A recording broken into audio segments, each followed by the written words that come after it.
Wonderful to be with you again. Welcome, Salibonani. Hello, everybody.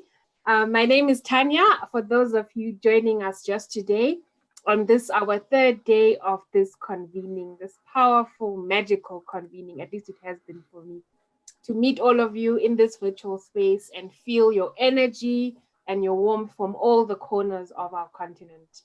I'm your MC for today. I hail from Zimbabwe, a small town called Bulawayo, and I am based in Oxford at the Atlantic Institute, which is one of the co-partners and sponsors of this event, together with Tekano, Chesai, the Wits University, as well as HSG Global. We are here to have a conversation on decolonizing African health systems and to continue this conversation from the last 2 days, unpacking the notions of decoloniality, unpacking the notions of an African health system.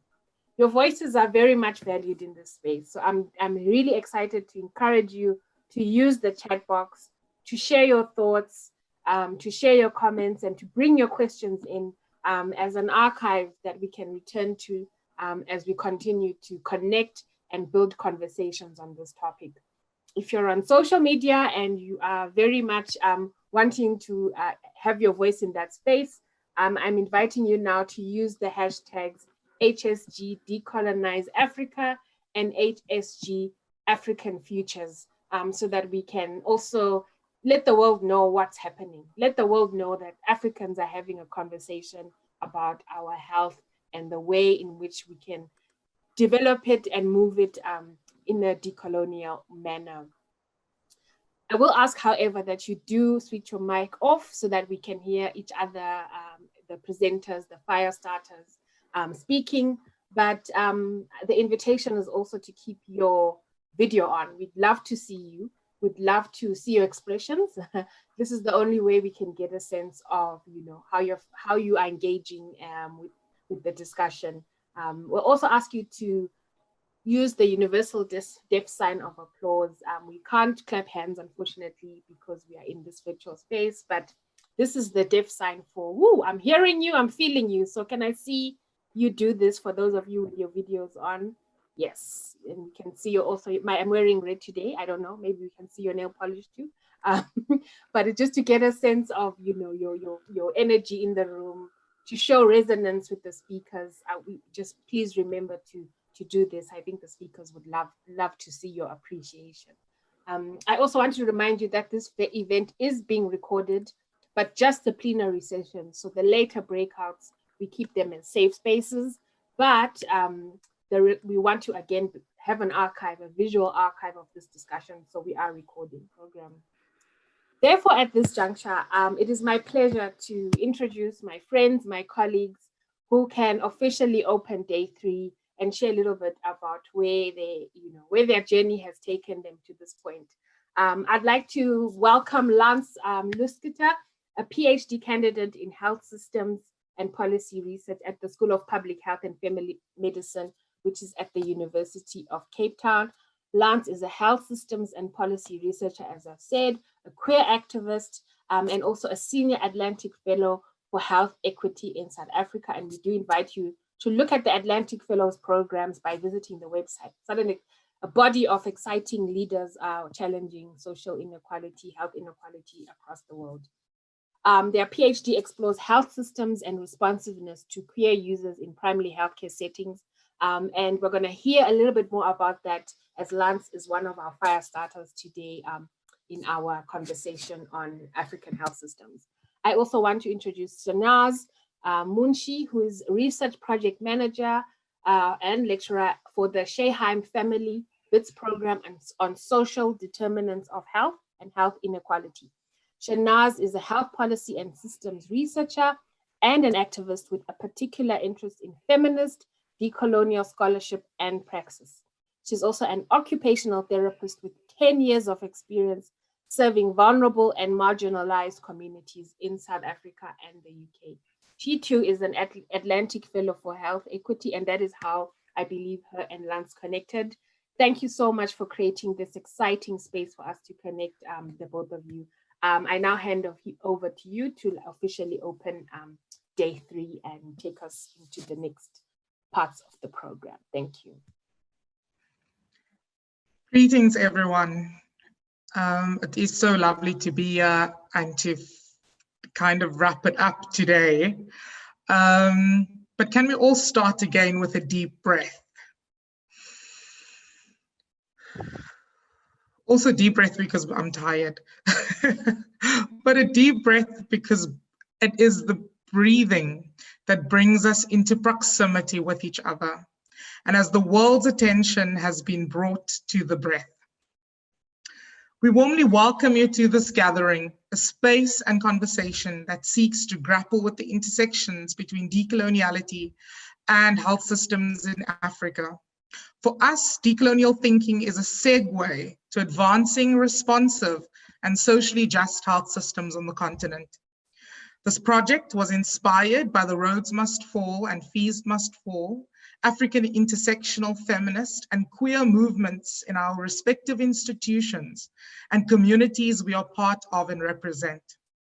The breathlessness, gasping for air, and urgency to breathe of these movements flow within all of us today. We thus situate ourselves in a history of thinkers, practitioners, and advocates interested in doing decolonial work on the continent. Towards the end of last year, our lungs expanded with fresh air upon hearing about the themes of Health Systems Global and the intentions to curate and generate conversations, taking us to the heart of power, politics, economic, social structures, and technologies. We applied to facilitate an organized session at the Health Systems Global Convening. And when the Health Systems Africa Regional Network launched a call for convenings that explicitly calls on decolonizing health systems and policy research as one of the central themes, our lungs found air and we could breathe a little lighter with possibility. We had envisioned a gathering with applied transformative pedagogy that will allow us to have a very reflexive, warm, and open conversation where we connect to the visceral, where we draw explicitly on our different sense modalities and knowledges.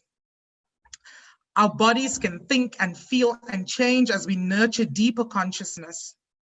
We had to adapt to the crisis of coronavirus, and with the support of the Atlantic Institute, Tekano, CHESAI, and Wits School of Public Health, and many contributions across and from these communities, we have now created an amazing virtual gathering that allows us to dissipate borders and expand our reach while also recognizing the limitations of gathering virtually, such that we cannot touch or hug each other, we cannot laugh together in the same room, we cannot sing and dance in the same pace, in the same rhythm, and we cannot share meals together. Although we have collaborated with people across the continent to increase reach, participation, and inclusion, we deeply acknowledge that we fall short with representing diverse languages on the continent that could have facilitated deeper inclusion and participation from many local contexts. However, this is a starting point for this community and our journey, and we will continue to learn, reflect, build, as we go along this journey of collective solidarity on the continent. And this is an invitation to you. This is your space. You are part of this gathering. And this is a warm and serious invitation for you to journey along with us, breathe with us in a world where breathing has become dangerous and brave. I now hand over to SHEHNAZ, who will recap yesterday's session, but also take us into the terms of engagement.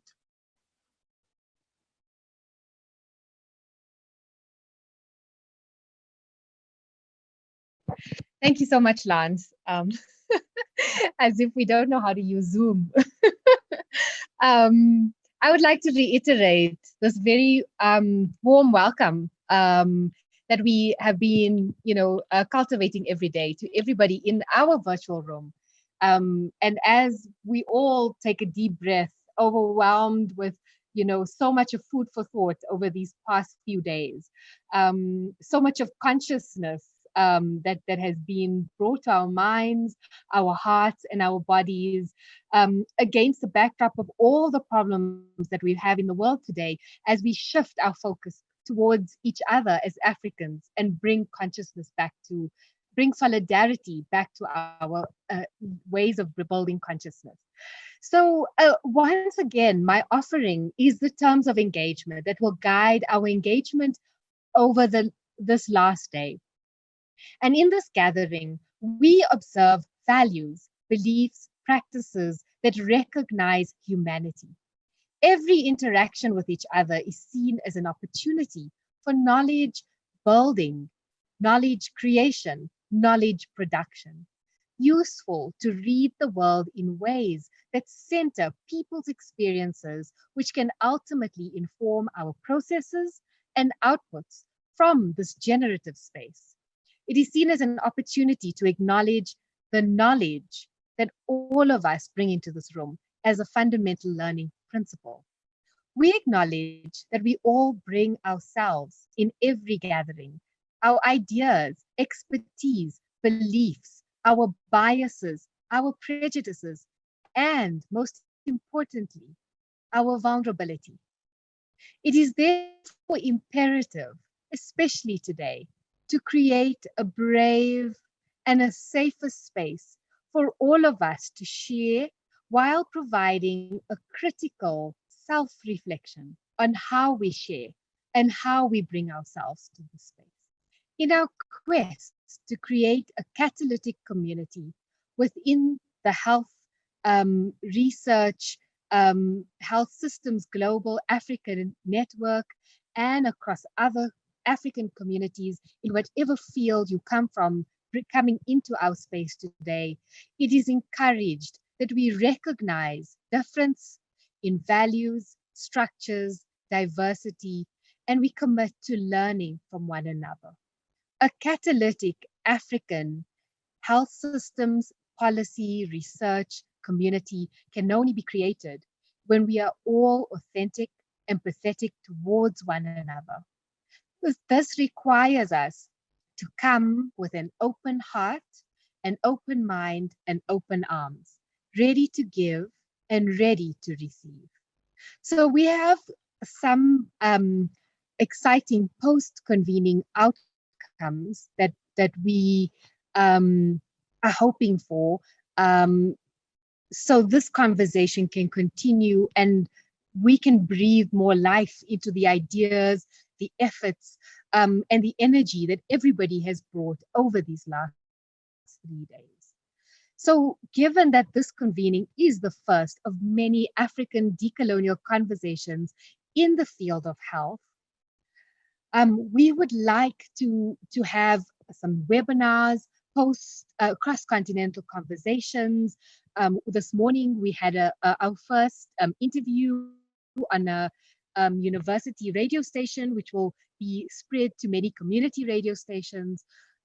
We also have a exciting global convening organization that will come up at the Health Systems Global Conference in November this year. And we would like to take forward collective knowledges, all kinds of knowledges and experiences into the written realm, the poetry realm, the art realm, with the support of all of you. So we wish us all a powerful, transformative day. And I'm going to now move into the recap of yesterday, which was a really fruitful discussion. And we had a lot of wonderful contributions. And thank you, Danny, for showcasing this beautiful art piece over there. So from the conversation, I think I'm going to make 3 key critical points, and then we will move forward along with the rest of the day. So the first point I think that came up quite clear yesterday is that we need to be aware. This is call to awareness of many different things, but mostly the insidious, invisible ways that power operates to make us invisible, For example, Irene called us to think about how even our higher education systems enslave us, perhaps even more. Simukai brought us to think about the anticipatory catastrophe of Africa that is written and represented in art, in film, in advertising, in newspapers, in the narratives, in the politics of how the technologies of ideas are floating around, and the biases and unconscious biases that continue to be perpetuated and are very visible to us in the context of coronavirus. So the questions are: who writes our history? What is written in our history books? And how is the global architecture in our gaze that is still remaining towards the West? And how do we shift the epistemologies and knowledges back home? And it's what Philippa reminds us in her quote from Sun Foka, that we need to go back to the past, to dream into the future, to transform our systems, the structures of housing, of education, of economy, of health, and of access to resources. The second one is the question of consciousness. So Clara called us to go to knowledge production, that before we go to knowledge production, we need to take a step back and reflect on our values. How brave are we in our quest for decoloniality? How disruptive are we prepared to be? Pascal and Irene asked us. And we were reminded of the quote from Toni Morrison, that racism is a distraction. It keeps us from doing our work. It keeps us from explaining over and over our reason for being. And consciousness is an effort to try to move us away from the explaining towards building a new world, building something we want to see ourselves, to writing ourselves into our own stories, which is what the thread of today's convening will take us towards. And the last point that I'd like to make is the question of what do we stand for and what do we build? So you can see on this beautiful art, who do we represent? How do we become more aware of our positionality? And how do we think of who is African, who is Pan-African, and what do we stand for? Thank you so much. Aluta continua. I hand over back to the beautiful Tanya Charles. Thank you, SHEHNAZ and Lance. Thank you for reminding us and encouraging us and highlighting for us some of the nuggets that we got to hear yesterday and experience yesterday. So as Africans, we like to anchor ourselves to place, and we like to check out, who's in the room, where we're coming from, and what we know about this beautiful continent of ours. So it's my pleasure to introduce PHILIPPA NAMUTEBI KABALI-KAGWA, who is an amazing storyteller, poet, coach, and skilled facilitator with over 20 years of experience. She uses storytelling as a catalyst for community conversations, for teaching, and for entertainment. At the center of her practice is a deep listening, and she responds really to client requests on how to engage in all these things. So please do look out for her in your various programs, because as you will have experienced over the last 2 days, she adds such a beautiful energy and understanding to what it means to be human and African and sense make. So Philippa believes that we all need to hear stories and to tell stories and to use stories to shape the world we live in. She has curated performances to activate space within art galleries, performed in collaboration with other storytellers and poets, and curated solo performances as well. Thank you, Philippa, for anchoring us through this session on invitation to place. I now hand over to you. Yes, as Tanya said, my job is to warm the space. So, mulembe mwezi nabe hoire mwanyala nabi musivye mchano sansok balaba molweni sangbonani karibuni. Welcome to this space that we have created. And I see there are very many people in the room, and many of you haven't put your names and places where you come from in the chat. The reason we do this is if we were meeting face to face, we would ask each person to introduce themselves, because as Africans, when you walk into a place, they ask you, who are you? Gwani, Ovawa, where do you come from? And why are you here? And so we want to know, who are you? And what has brought you here? And how are you feeling today? I want to start today with the words of Grada Hilomba. Sometimes I fear writing.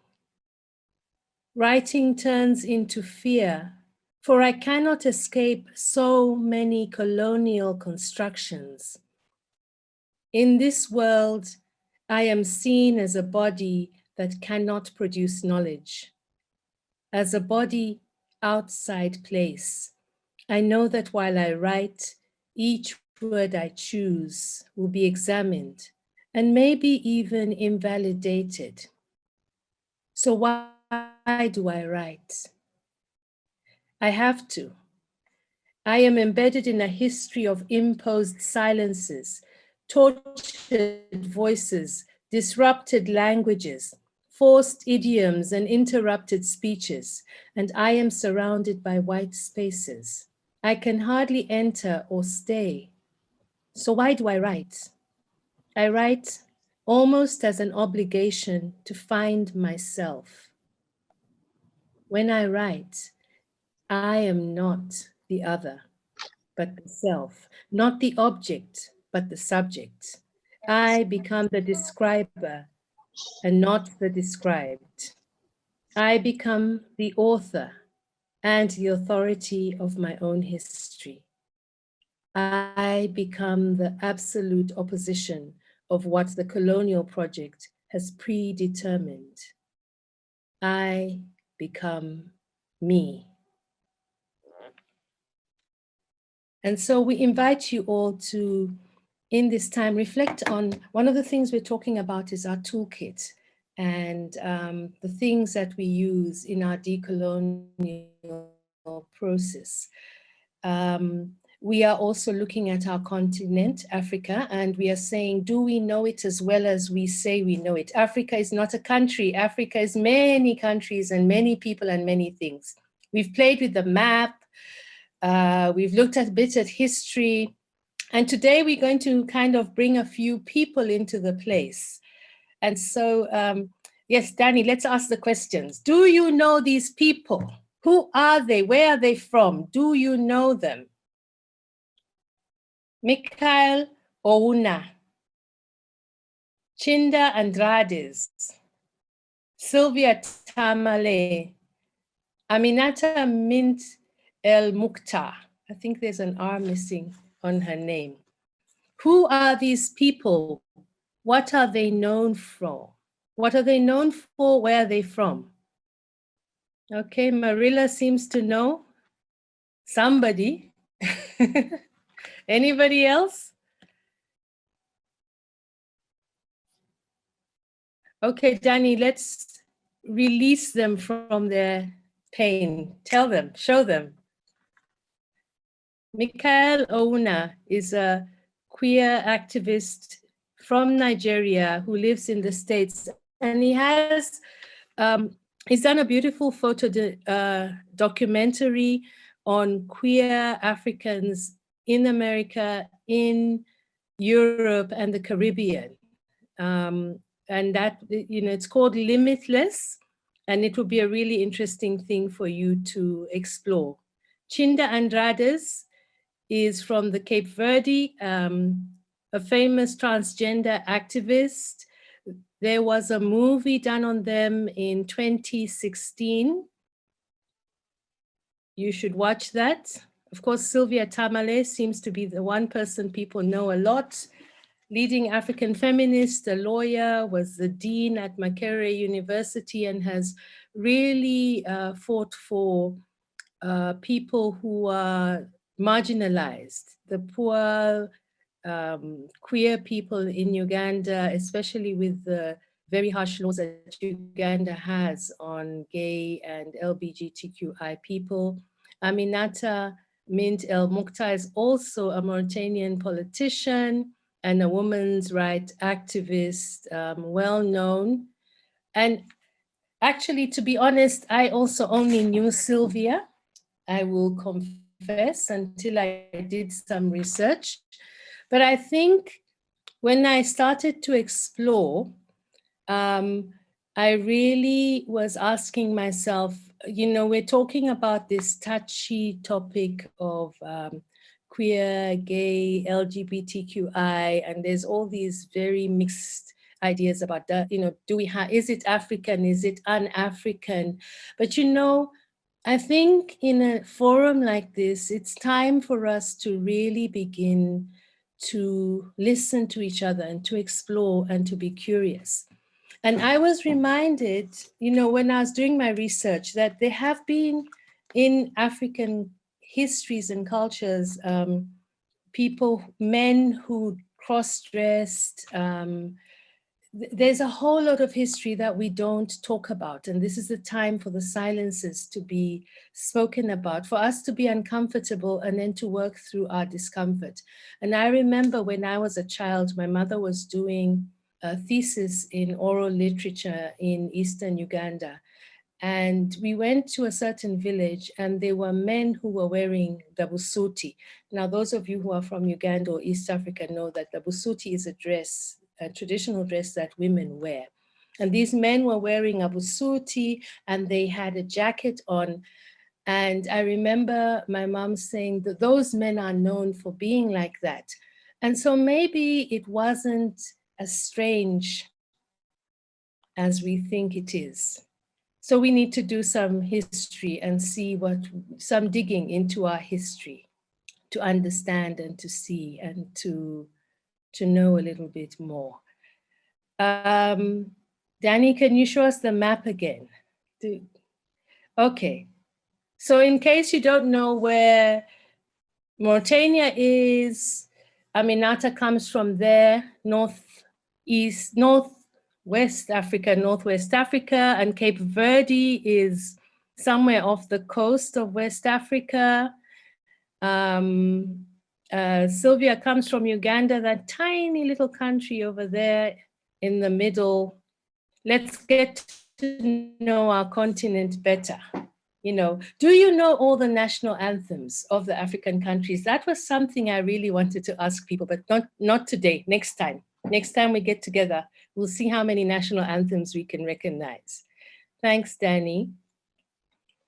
So our invitation today is to just remind you that we listen with curiosity, that you speak so that people can understand you, because you've been thinking about these things for a long time and we all don't come from the same practices, from the same disciplines. And so can we really listen to understand? Can we speak to help people understand us? Can we be curious about the things that make us uncomfortable? And can we sit in our discomfort and see what happens when we work our way through that? I want to end my welcome session with a poem, because we often say in Africa that women are marginalized, but we also know that women anchor us and women hold us. We also know that the arts remind us of who we are. So this is a poem I wrote some years ago. Hey, yo, hey, yo, hey, yo, yo, hey, yo, yo. Hey, yo, yo, yo, hey, yo, yo, hey, yo, yo. She will sing to me a wordless song, rich with rhythm and sound, strong with silence. And through this song, I will be. I will sing back to her my wordless song. With my whole being, I will sing. Each breath, each sound, ripping away the shroud that cradles my heart, rebirthing the woman that I am, rebirthing the woman that I am. She will dance to me the meaning I seek, reveal the lessons that I must know, and my body will speak its own language again, swaying hips, stretching arms, twisting torso, legs taut and strong, now nimble and quick, hands weaving a story as they move through the air. I will dance my dance with courage, find the things that I need to be strong. Hey, yeah, hey, yeah, hey, yeah, hey, yeah, hey, yeah, hey, yeah, hey, yeah, hey, yeah. I will sound my life like she sounds hers, deep wordless songs of life. And as I move, my formless steps take shape, making meaning of my joy, your joy, our tears, our pain, swirling away years of drought. Deep wordless songs of life rise up from within, reverberate, resonate, rebirth and recreate within.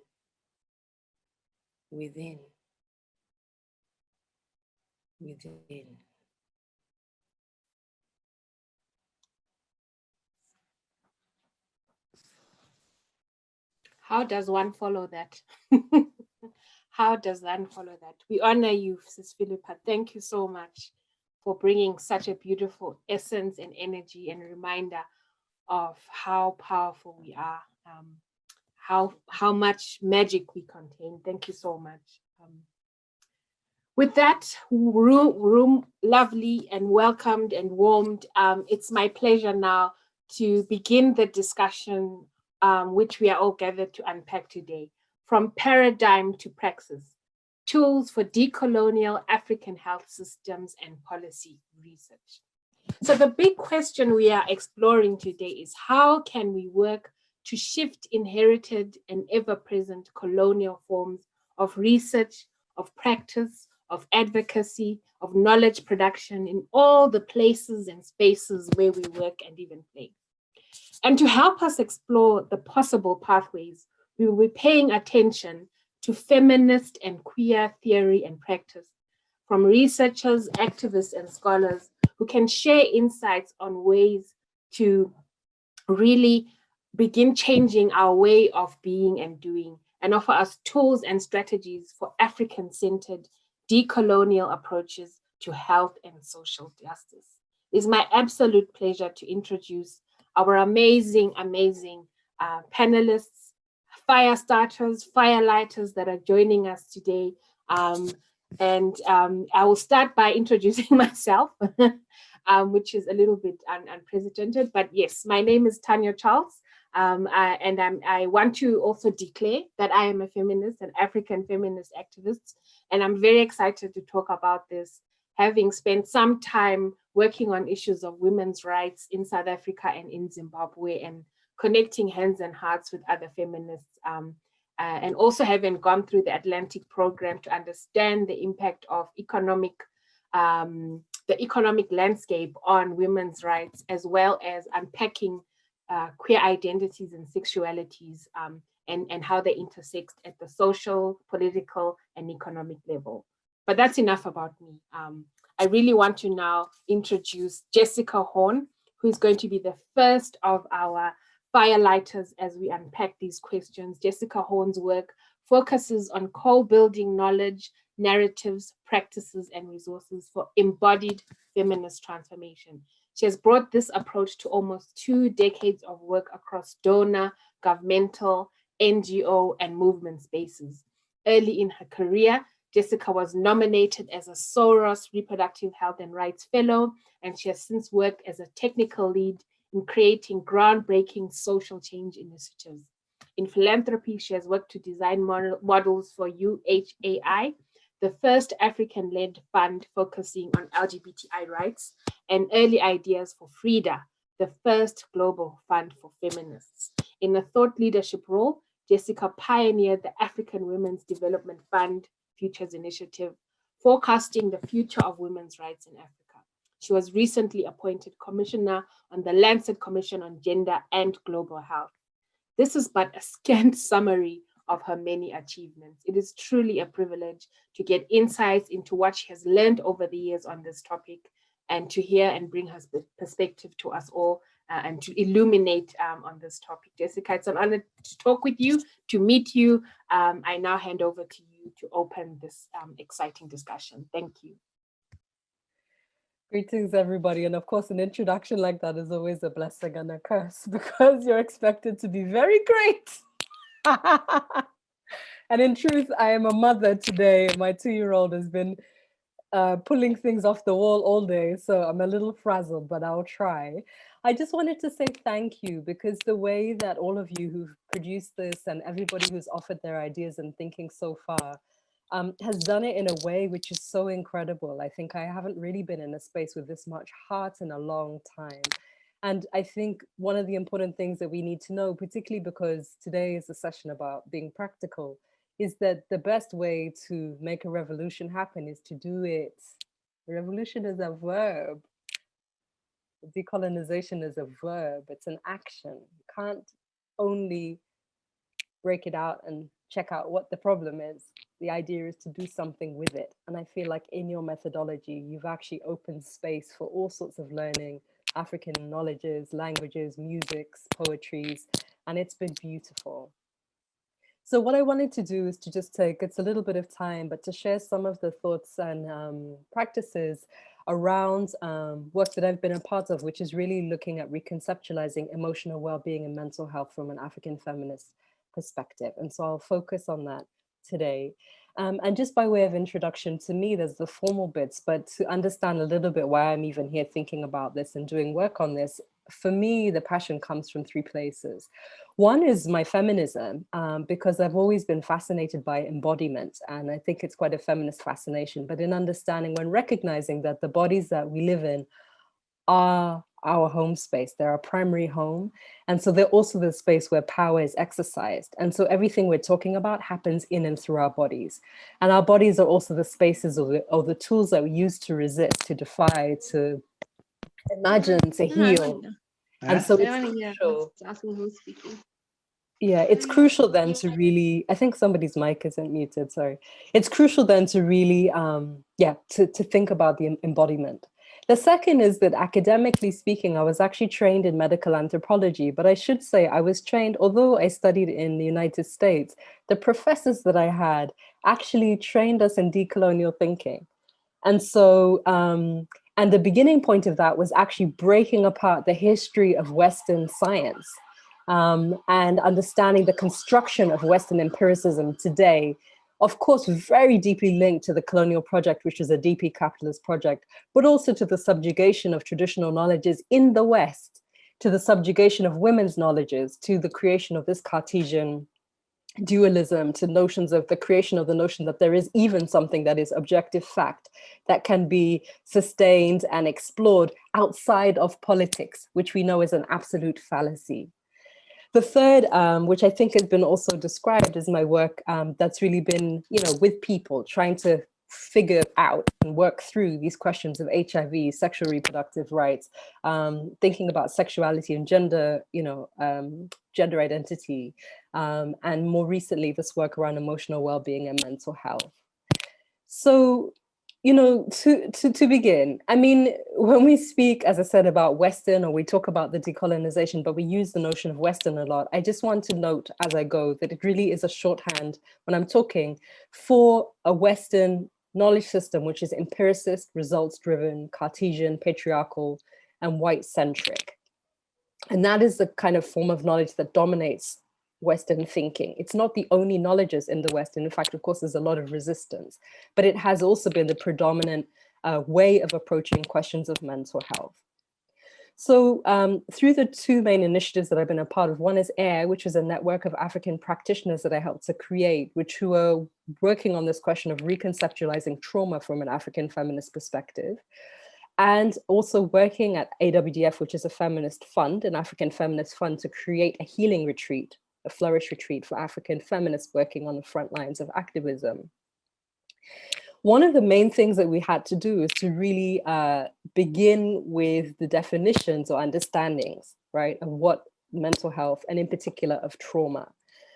And to look back at the history of our now widely shared contemporary understandings of trauma, which are very much linked to a very particular history of Vietnam War veterans from the United States Army, who fought a very, very brutal war that was deeply unpopular at home.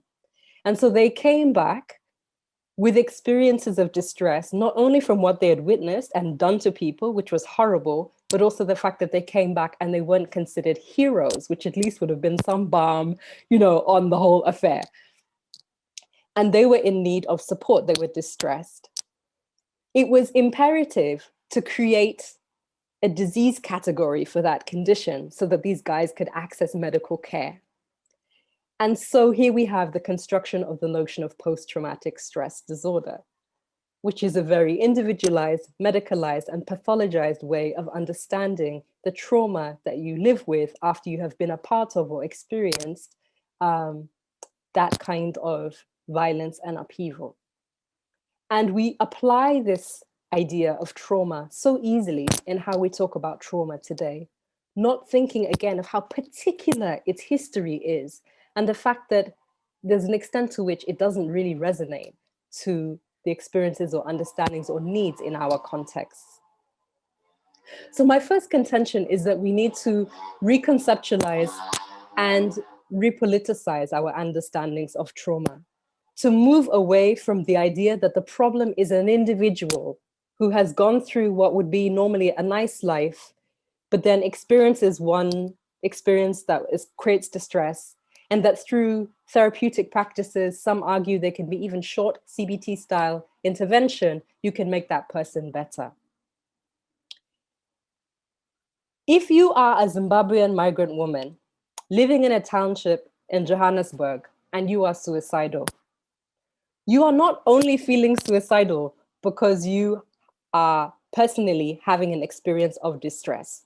Your distress is caused by a whole legacy of political economy in the Southern African region, including the colonization of your country. It is created by the experience of migration, of what it means to live in a place where many of your neighbors don't consider you to be a friend or a sister, okay? To the fact that you don't have housing, that you're about to lose the small stall where you sell tomatoes, and you can't feed your children. And so what it makes us understand is that distress is structural. The distress is structural. It's perhaps embodied in individuals, in moments, and we feel it, but the root is structural. And so that means that when we're responding to it, we don't only look at the concerns of individual need, right, and really work on building individual capacity for resilience, but we also have to be in solidarity with the struggles for collective resistance and transformation to the root causes of that distress. It's a profoundly different way of understanding this question of trauma.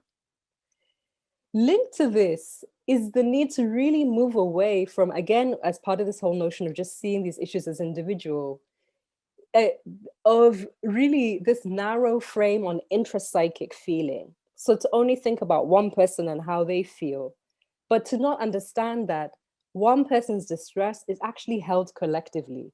If you think about HIV in the early days, when people were contracting HIV, but it really meant a fast death or quite a lot of suffering before we had decent ARVs and all of that. That person did indeed live with a stigma, but very often so did their family, right? Or their partner or people around them. Similarly with homophobias, when one person is attacked, it hurts the whole community. It creates fear, it creates anger, it creates distress in the whole community. And so a way of understanding our inter-psychic connections with each other, and the fact that the healing then has to be also collective. And I say this not undermining the individual, because of course, one of the things that feminists bring is this concern about understanding our subjectivities too, and that who we are as individuals also does matter. But what we're saying is that our individualness also exists in a context of some kind of community, chosen community, constructed community, or by lineage or what have you. And so we have to really think about modes of intervention that deal with this understanding of the interpsychic connection and interpsychic wellness, as well as just one individual. And I think for some of you who live in context of very high rates of distress and violence, South Africa as a national environment is one of those. You understand what I mean. It's not about one person, it's about all of us healing and finding a way to balance. The other thing is that then that has implications for the practitioner-client relationship. So the first instance is when we're thinking about the direct therapeutic practices, we have to move away from this idea that the therapist or the person providing care, be they a herbalist or, you know, a counselor or massage therapist or whoever they are, is, you know, can be neutral.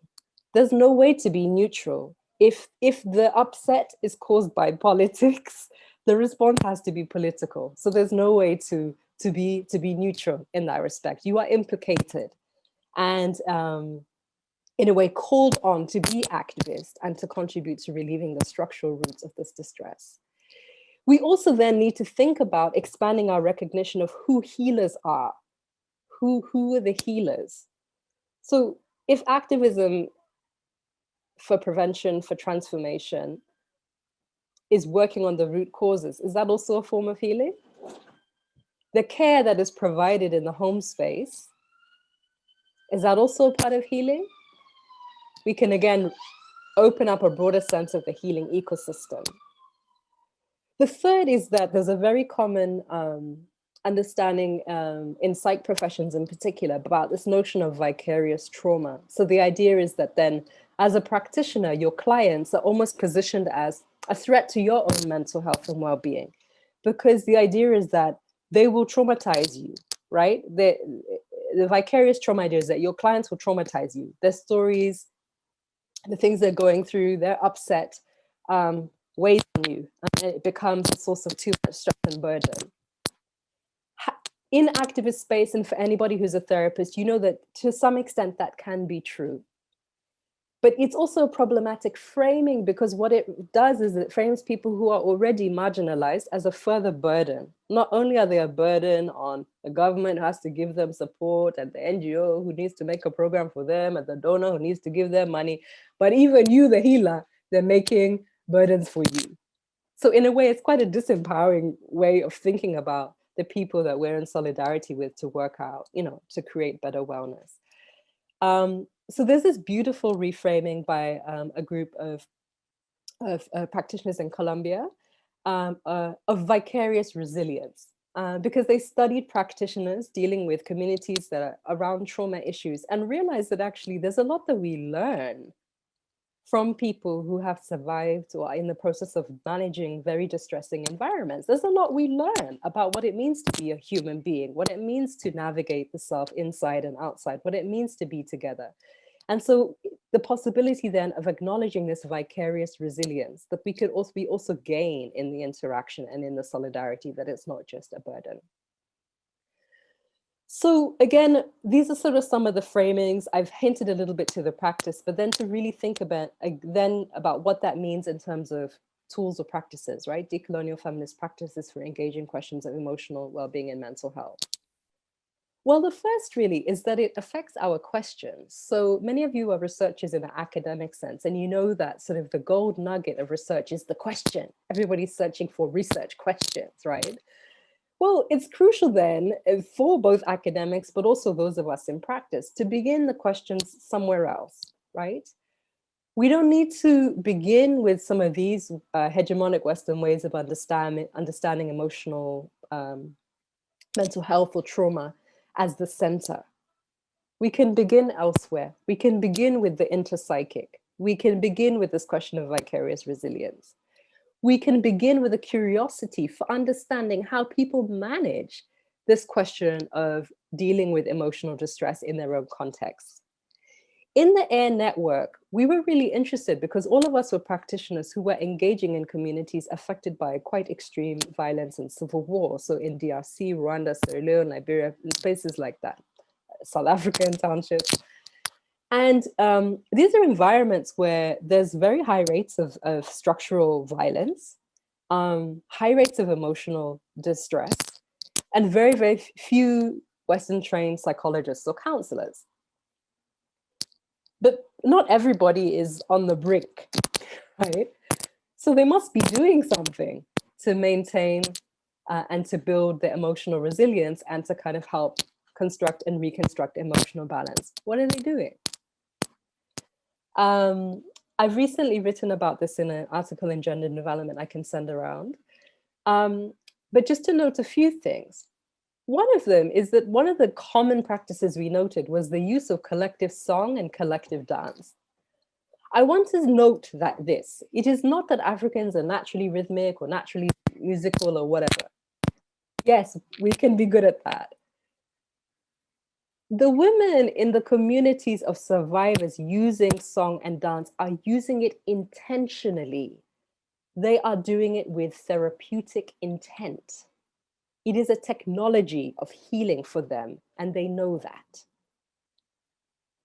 And it's interesting to see then that this use of this technology of song and of dance is quite central to a lot of traditional healing practices, certainly the ones that I've engaged in my own, sort of studies.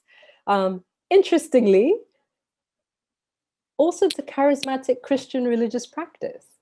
And I think one of the attractions of charismatic Christianity in African context is the fact that it actually embodies so many aspects of traditional religion, while it also admonishes that as being demonic. But it does actually have in its practice, it's quite similar to a lot of traditional forms of worship, particularly in the cleansing, the exorcism through song and dance.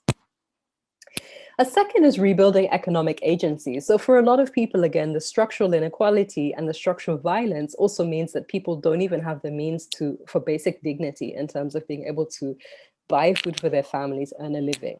And so we realized that actually for a lot of people, building economic agency is actually a route to better mental health and to addressing some of the distress.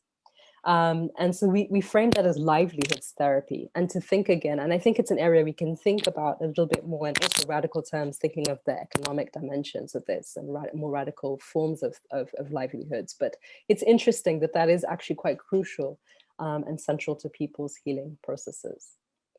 Just to be quick then,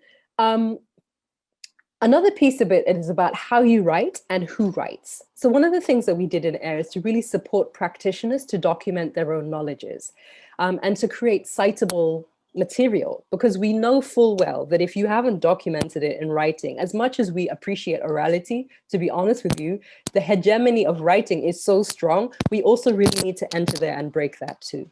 So, through AIR, we produced a series of films. We awarded grants to organizations to document their approaches. We produced a Think series. We produced a piece by Hope and Rudo Chigudu on building organizations with a soul, looking at questions of how we weave well-being practices into the way that activist organizations do their work. Citation practices. We need to cite other Africans, cite African feminists, cite decolonial thinkers, cite different knowledges, include the poetry, the traditional proverbs, the songs, etc., into what you're doing. And this is not only in what you write, if you write in a journal as an academic, it's also when you're on Twitter. Cite the people, make these knowledges more common. And that's, again, one of the ways that we can help undo the canon that excludes us. Lastly, to think about really, practice is really one of the most powerful ways. As I said, revolution is a verb. We need to do it. So we need to, in the spaces that we have, as my daughter agrees with me, introduce decolonial approaches to people, right? And also document that process. with the Flourish retreat that we created at AWDF, with we had a Beninoise woman who is a aromatherapist, a massage therapist, but also comes from a legacy of Vodun tradition, although she has her own remix in terms of how she approaches that. We have theater practitioners, we have people who reconceptualize for more spiritual dimensions about what we're doing, and we introduce people to that. So that, and we open up questions of people remembering the well-being practices that were passed down from their grandmothers to their mothers to them, so that we surface and we experience and we create spaces where we're doing it. And again, crucial to document it, so that also then we can create knowledges that we can share about how to do this in practice. Lastly, just to say that, when we're thinking about this decolonization process, we often think about the sort of a return, etc. From a feminist perspective, we understand that what we are doing is a remix. It's a remix, right? We're contemporary. We're living today in 2020 Africa, which includes everything at the same time. Our ancestors are talking to us. So is Jesus, so is Kim Kardashian, so whatever, what I'm saying? Like, that's the honest truth of the matter, even in rural areas, okay? Everybody's dancing to house music, but that's the truth of it. So what we're doing is a remix, and that is fine. That is fine. It's totally legitimate. And so to also just be playful and think about ways that we can construct new ways of thinking and being in practice and share them. And again, remembering the joy. I think one of the good things about the fact that mental health infrastructure across the continent is quite weak is the fact that we have a chance to start with something different, right? We have a chance to actually do this differently. And so I'm looking forward to talking more with all of you and doing it more as well. I see the hands going up. That was absolutely incredible opening remarks, Jessica. And, I was taking notes and thinking through, and I just gave up at some point because you've just provided us with so many nuggets. And I do want to say, would love to read your paper, which is called Decolonizing Emotional Wellbeing and Mental Health in Development, African Feminist Innovation. So as we think about tools, there's one right there from our very own African sisters. So we will include that in our post-event resource. But I think for me, two things that really stood out is that the pathologizing of individual unwellness is rarely attributed to the systemic and structural forms of oppression, of othering, of invisibilizing the lives of particularly Black and African people, and that therefore means that they are scapegoating. When you look at root causes which you unpacked for us, Jessica, what it means is that we cannot get to the systemic issues that lead to emotional and mental well-being, which means we cannot identify the places and spaces and people, including the colonial history that has led to our lack of well-being, that has led to our dis-ease. So I really celebrate not only that, but you pointing out that we are actually innovating collective ways of dealing with this, as you call them, therapeutic devices through song and through dance and other mechanisms. So it's been, as someone just commented in the box, absolutely profound. So thank you so much for sharing that. And we will continue to delve in what you've said. And I also ask people to please populate the chat box and just help us to dive deeper in the breakout sessions coming up. With that said, I would love to introduce the next speaker, my friend, my fellow Atlantic sister, my fellow feminist economics colleague, Masana Ndindakanga. She's currently the Crisis Response Fund lead at Civicus World Alliance for Citizen Participation. She works to ensure that civic liberties are respected for groups advancing human rights around the world, with a specific focus on the MENA region and women human rights defenders. Masana is also lead country researcher on a UNDP report and journal article called Forging a Resilient Social Contract in South Africa, States and Societies Sustaining Peace in the Post-Apartheid Area. Previously, she was the research program manager at the Center for the Study of Violence and Reconciliation where she served on the steering committee of the Integrated Social Crime Prevention Strategy of the Department of Social Development that's in South Africa. And as I said, she's currently a senior fellow of the Atlantic Fellows for Social and Economic Equity, which is based at the London School of Economics. She's fiercely passionate about feminist parenting, so some synergy there with Jessica, of course, queer and economic justice in Africa through the transformation of international political economy. My friend, I am so excited to be in conversation with you today and to hear your remarks on this topic from an economic, feminist, mother, sister perspective. So over to you and a very warm welcome.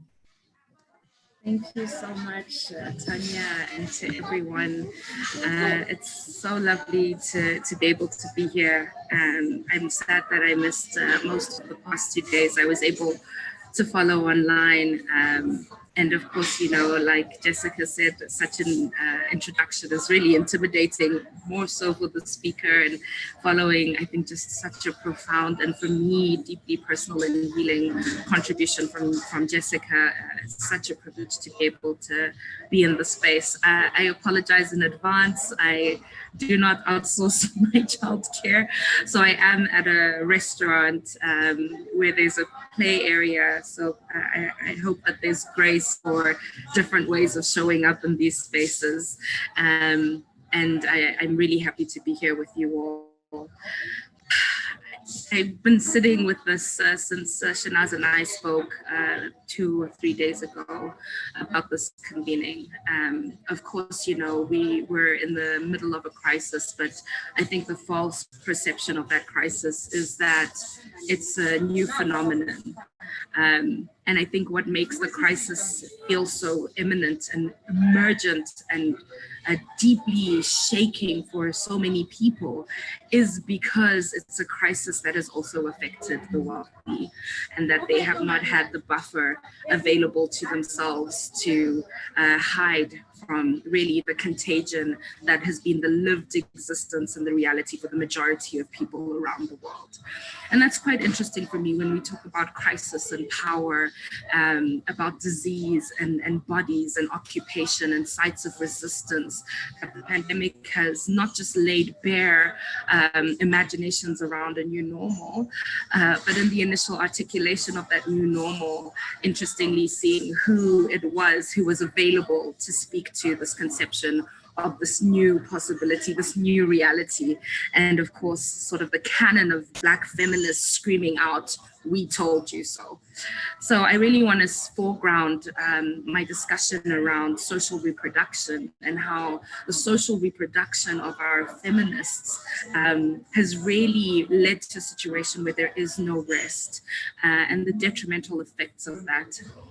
I begin my reflections with the current occupation that's being staged in Cape Town at the moment by queer activists who've occupied an Airbnb in Camps Bay. The Airbnb is owned by someone who is abroad, who uses the property as an investment house. So the property is not occupied on a day-to-day basis, and yet the earnings from that property bring in roughly 50,000 Rand or $3,000 per month to the owner. At the same time, we have this I think stark reality with our levels of high income inequality and wealth inequality in South Africa, where even for the 1% in South Africa, so roughly 30,000 people, this figure is already above or pushing towards the upper limits of our income, and that there's a whole plethora of properties in this area that are not occupied, that are being used to extract wealth, right, in the name of tourism and investment.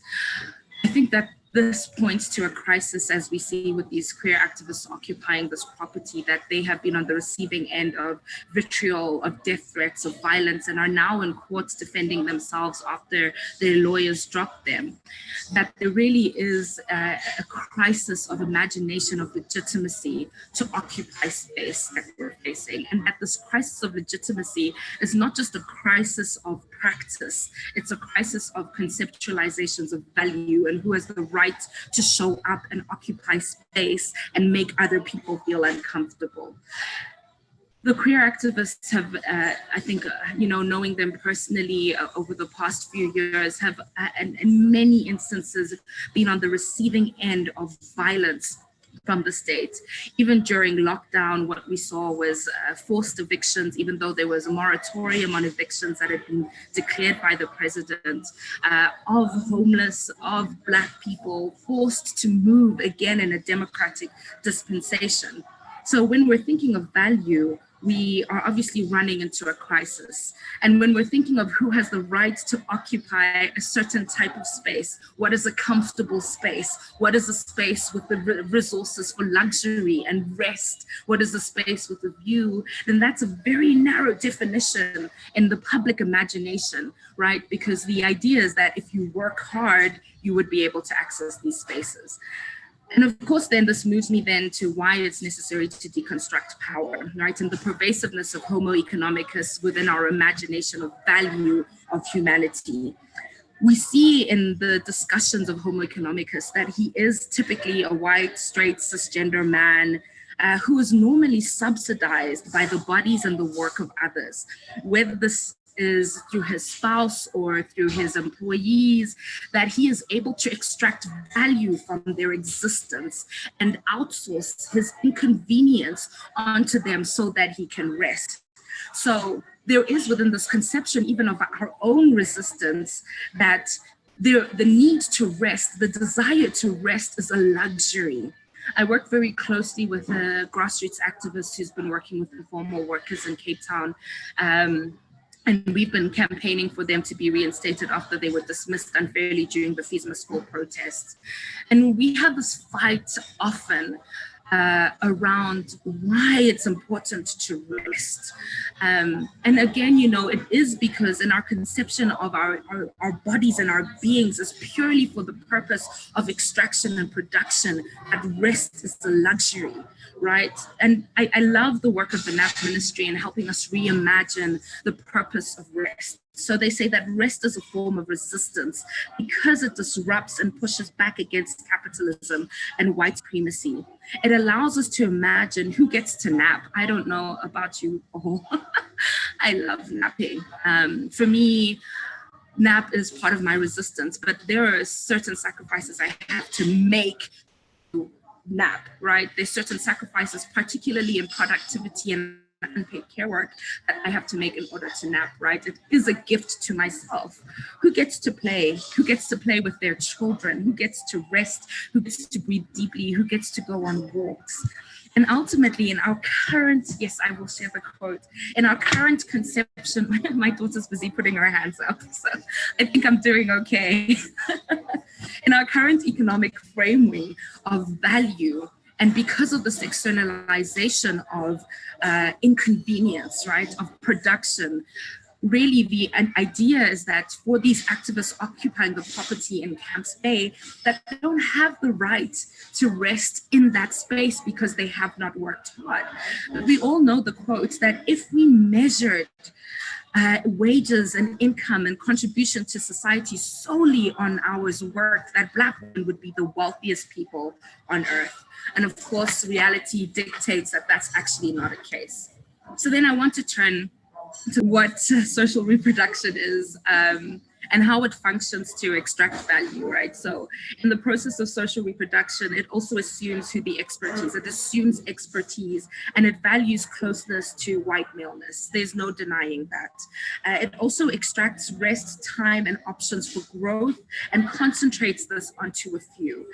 And I think in this definition of social reproduction, what we're moving away from is the idea that if we solve racism, we will solve all other ills, right? And this is one of my biggest gripes with male decolonial activists in the continent, is the lack of commitment to the feminist agenda, as if solving racism is the ill, right? But actually there's something at the bottom of that, which is how we value the humanity of those who show up in the spaces and give us a new language.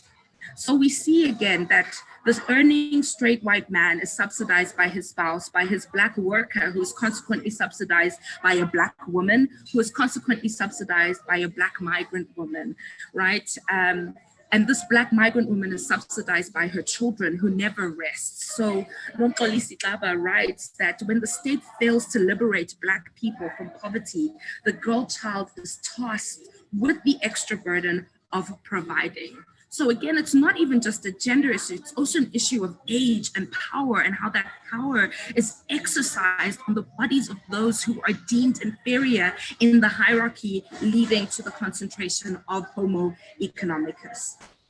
I want to also say that I think even in our feminist conception of right and participation and value, that there is a class issue, which is, I mean, having the ability to speak like I do and to show up in spaces like I do is a function of my closeness, again, to the pedagogy of white feminism that I am taught through the university education system.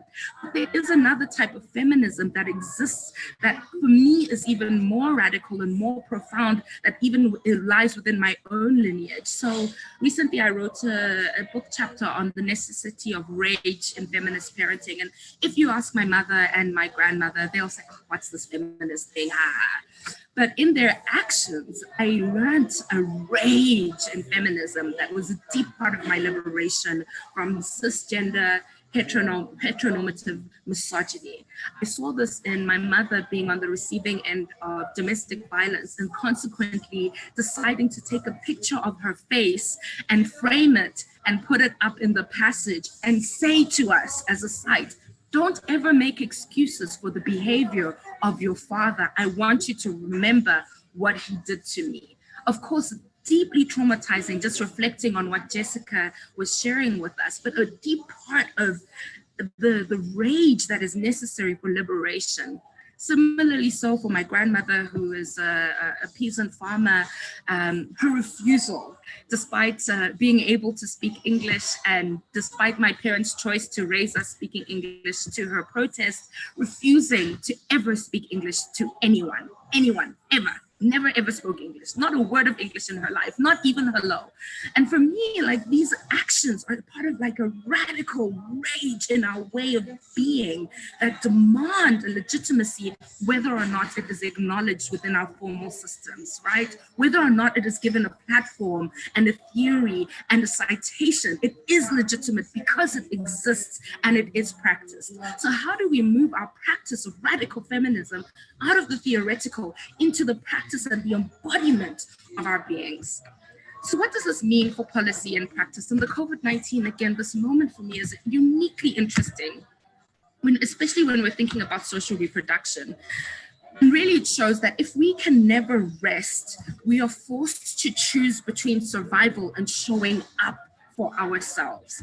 Of course, during the pandemic, at least in South Africa, you know, the state started calling consultations and economists were gathering and writing policy recommendations at a time when the world went into panic. And it was not just about who was missing from those conversations, but who was ignored in those consultations. In those consultations, we saw a certain type of blindness to race, to gender, to migration, ability, orientation. Black African women who had done the work of creating the canon, who have this body of work. It's not that there is no canon, it is that the canon is consistently erased. Were completely negated in that process. Also unable to show up to those conversations, never mind the digital divide and access to data and access to computers and laptops, but moreover, the burden of socially reproducing, not just the men, but the intergenerational social reproduction that happens to sustain older activists, academics, etc., to participate in those conversations. And what we ended up with was a recommendation for how the state should engage in COVID-19 emergency protocols that was blind to gender-based violence. Of course, blind to sexual orientation and homophobia, LGBTIQ+ violence, regressing to the very beginning, a type of systemic violence that we had always said is there. So the question is, how often does this happen even before the COVID-19 moment? A new normal, and I'm almost done, Tanya, I'm so sorry. A new normal is possible, right? that the new normal isn't something that's ushered in a time of crisis. It's a process of everyday working, learning, reflection, and questioning, even in our relationship to Homo economicus, how we behave in our social reproduction, how we act in our ways of subsidizing, of having our luxuries subsidized by others. I also want to say that critical to reflecting on this new normal is recognizing the recommendations of Black feminists for a living wage, caps on wealth and maximum wages, universal just healthcare, educational reform, a change in macroeconomic policy, just housing, a socially just African continental free trade agreement, deprivatization of access to medicine, reform in the policing system, access to humane services for women and children facing abuse, just jobs, an end to neoliberalism. These are the things we have been saying.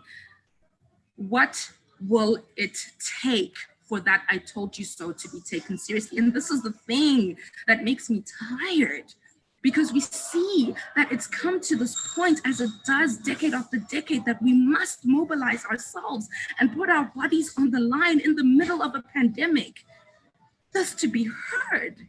And that for me is like a deep, I'm uncomfortable with that.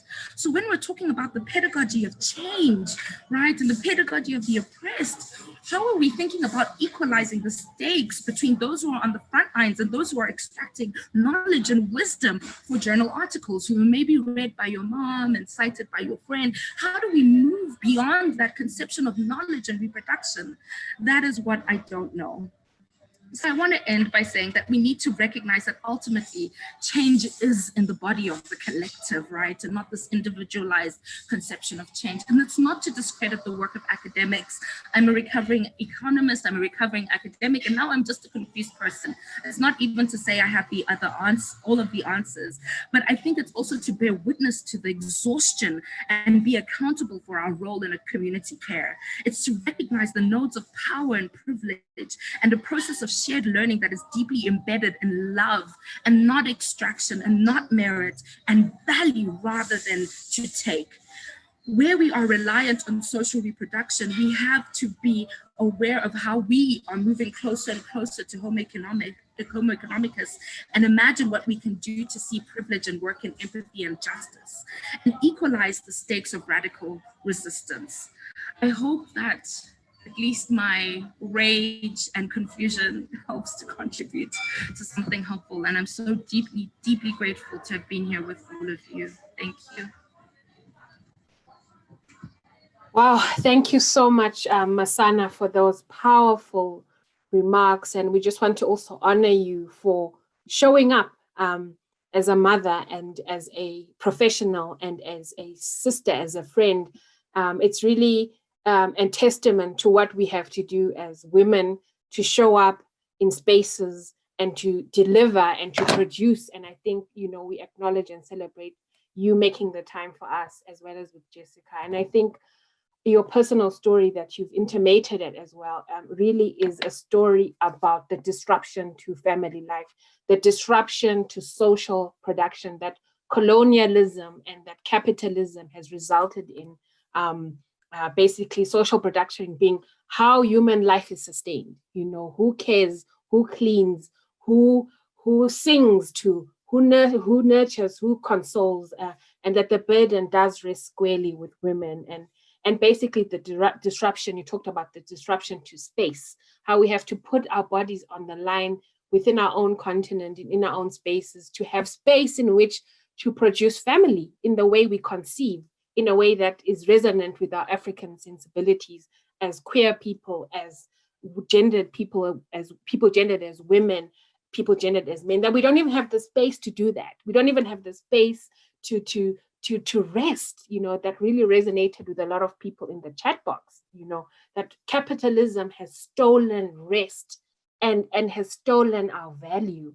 I mean, you put that so powerfully, because the impetus is to always be producing and doing, and that you even feel guilty about resting, you know, when you have those moments, you know, because you must be on it, as we say all the time. And basically how COVID has amplified all of this and given us more work, as you say, to put our bodies on the line, to say, hey, we've told you that the system is broken, and now it's even worse. And now we also have to put ourselves on the line to protest at a time when simply breathing in those public spaces endangers us. I feel your rage, sister, and I hear you, and I think it resonates with a lot of us in this space. So thank you, we honor you, and thank you for those remarks. So we continue the conversation now with the amazing Lance Lousketier, who is a PhD candidate at the School of Public Health and Family Medicine, as I mentioned, a queer activist, a decolonial scholar, an advocate for the decriminalization of sex work in South Africa. As I mentioned, they're also a senior fellow, and really what we are going to likely hear from the offering that Lance is giving us today is about their exploration of their PhD, which looks at really how health systems and services interact with queer populations at the service delivery level, but also how do they deal with how queer individuals provide feedback and how do these systems respond. It's about really looking at the colonized health systems that we've inherited and how do we queer them, how do we decolonize them. Lance is a remarkable individual who's just been awarded the Emerging Voices for Global Health. Is it a fellowship, I understand, an innovative multi-partner blended training program for young, promising and emerging health policy and systems researcher.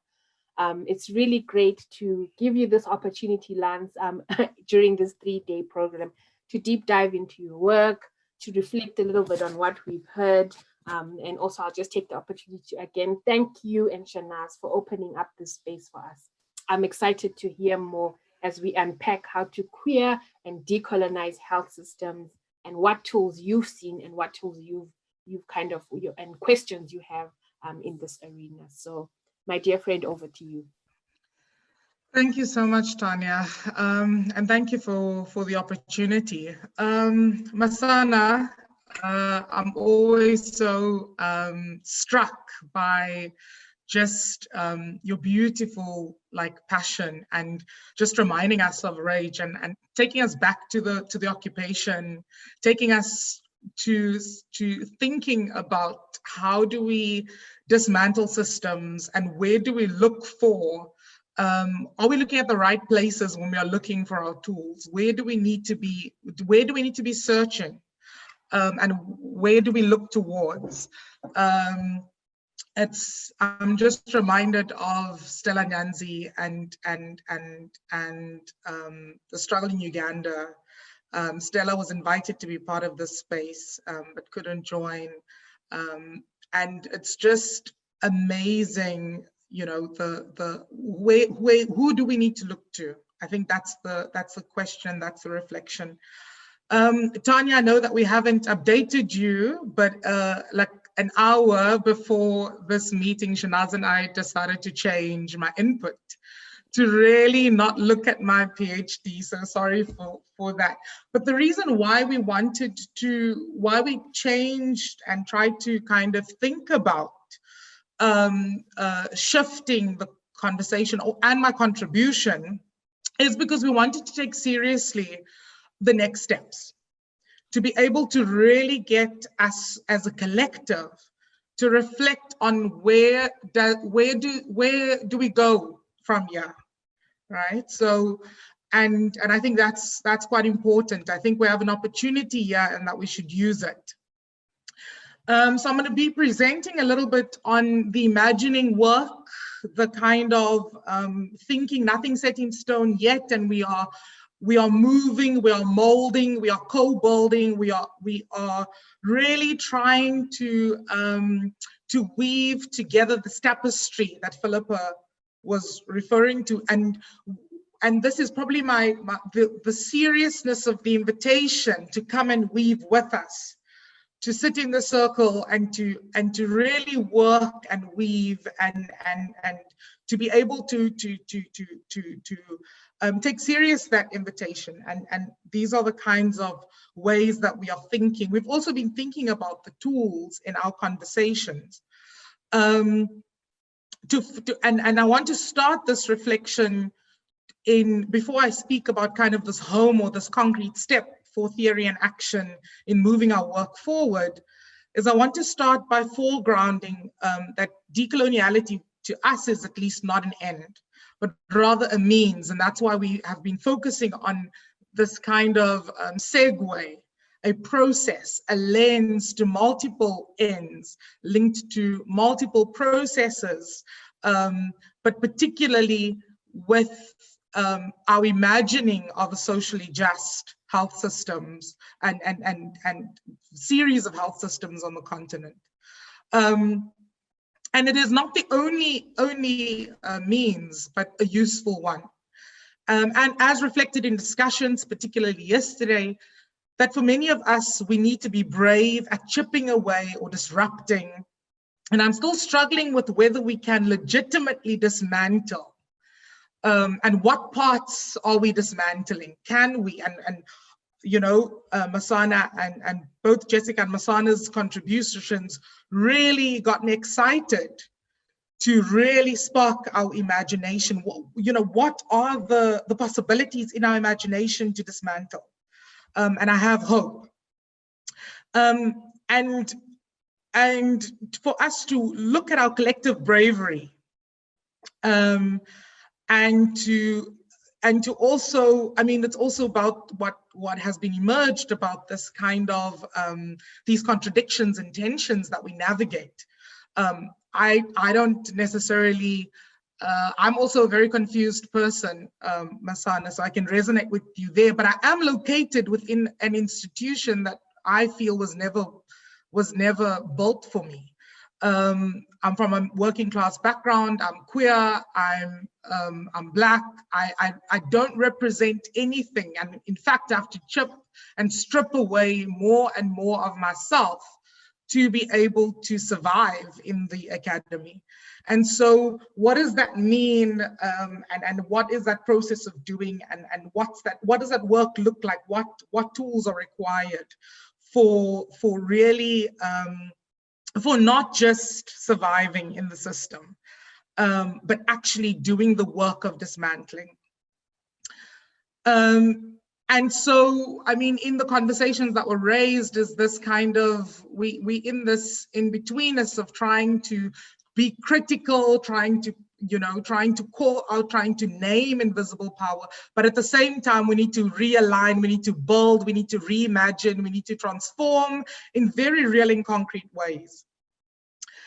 And so we need to, I guess, when we think about our tools and our reflections in the breakaway rooms, is to take up the caution, and I'm so grateful to both Jessica and Masana, because they really gave us the tools outside of the Western academic canon. They really got us to, they sparked our imagination for rethinking the master's tools. Because it is only, I mean, it's that this idea that in order to really disrupt and to dismantle a capitalist, heteropatriarchal, racist institution and various institutions, we really can't call on the master's tools. Because they will allow us temporarily to beat him at his own game, but they will never enable us to bring about genuine change. And so the dismantling of the master's house, right, which is the colonial ideologies, the traditions that are imbued within us, within our psyches and entrenched within our systems, only threatens those who still define the master's house as the only source of possibilities, solutions, and support. And I'm so grateful to radical Black feminists that we could look to for the different possibilities, for allowing us a different source of possibility, different solutions, and different ways of thinking.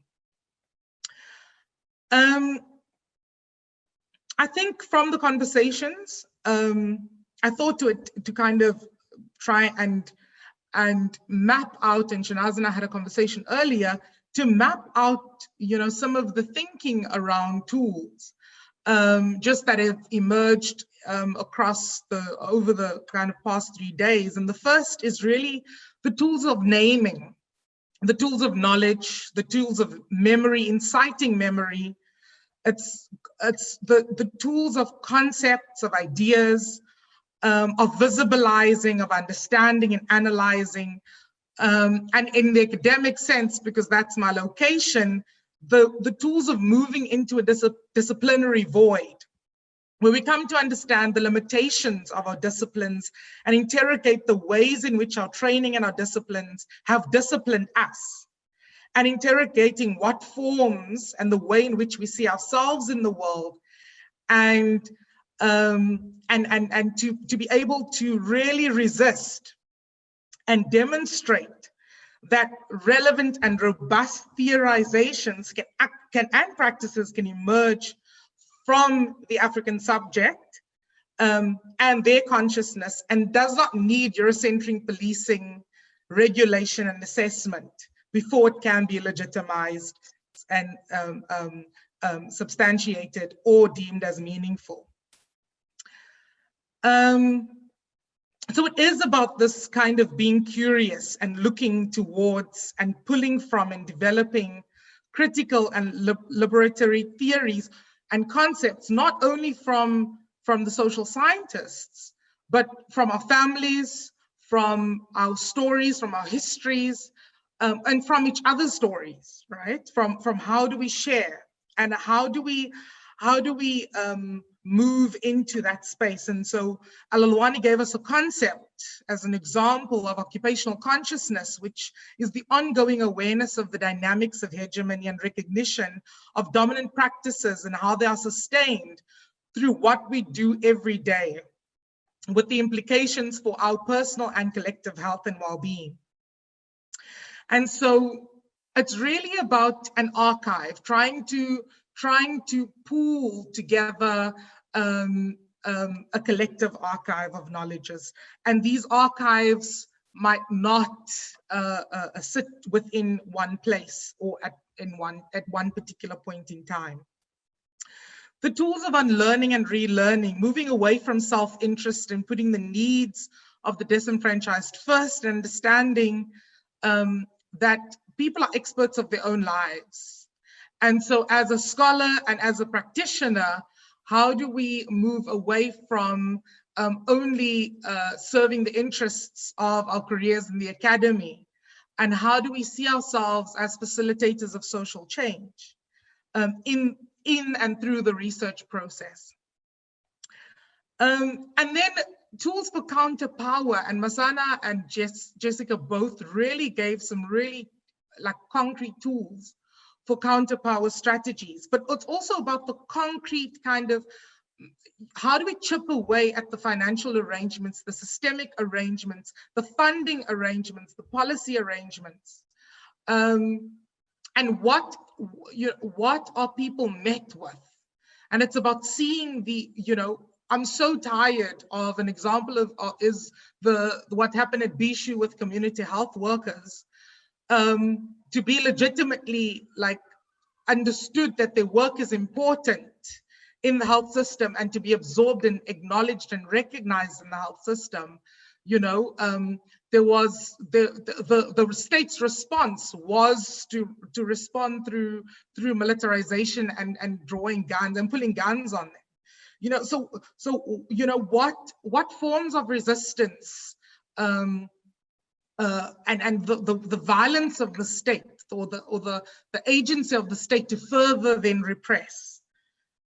And then also reflecting on the tools of becoming and being, which is including the radical forms of love, radical forms of care, radical forms of nurturing, captured and illustrated in Philippa's poem at the beginning of this convening, Love in the Time of Ebola.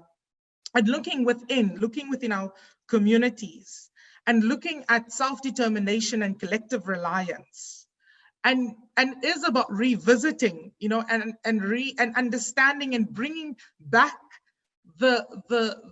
and centering what the crux and the values of Ubuntu means in the world where our interests and our value is targeted for profits rather over our humanity.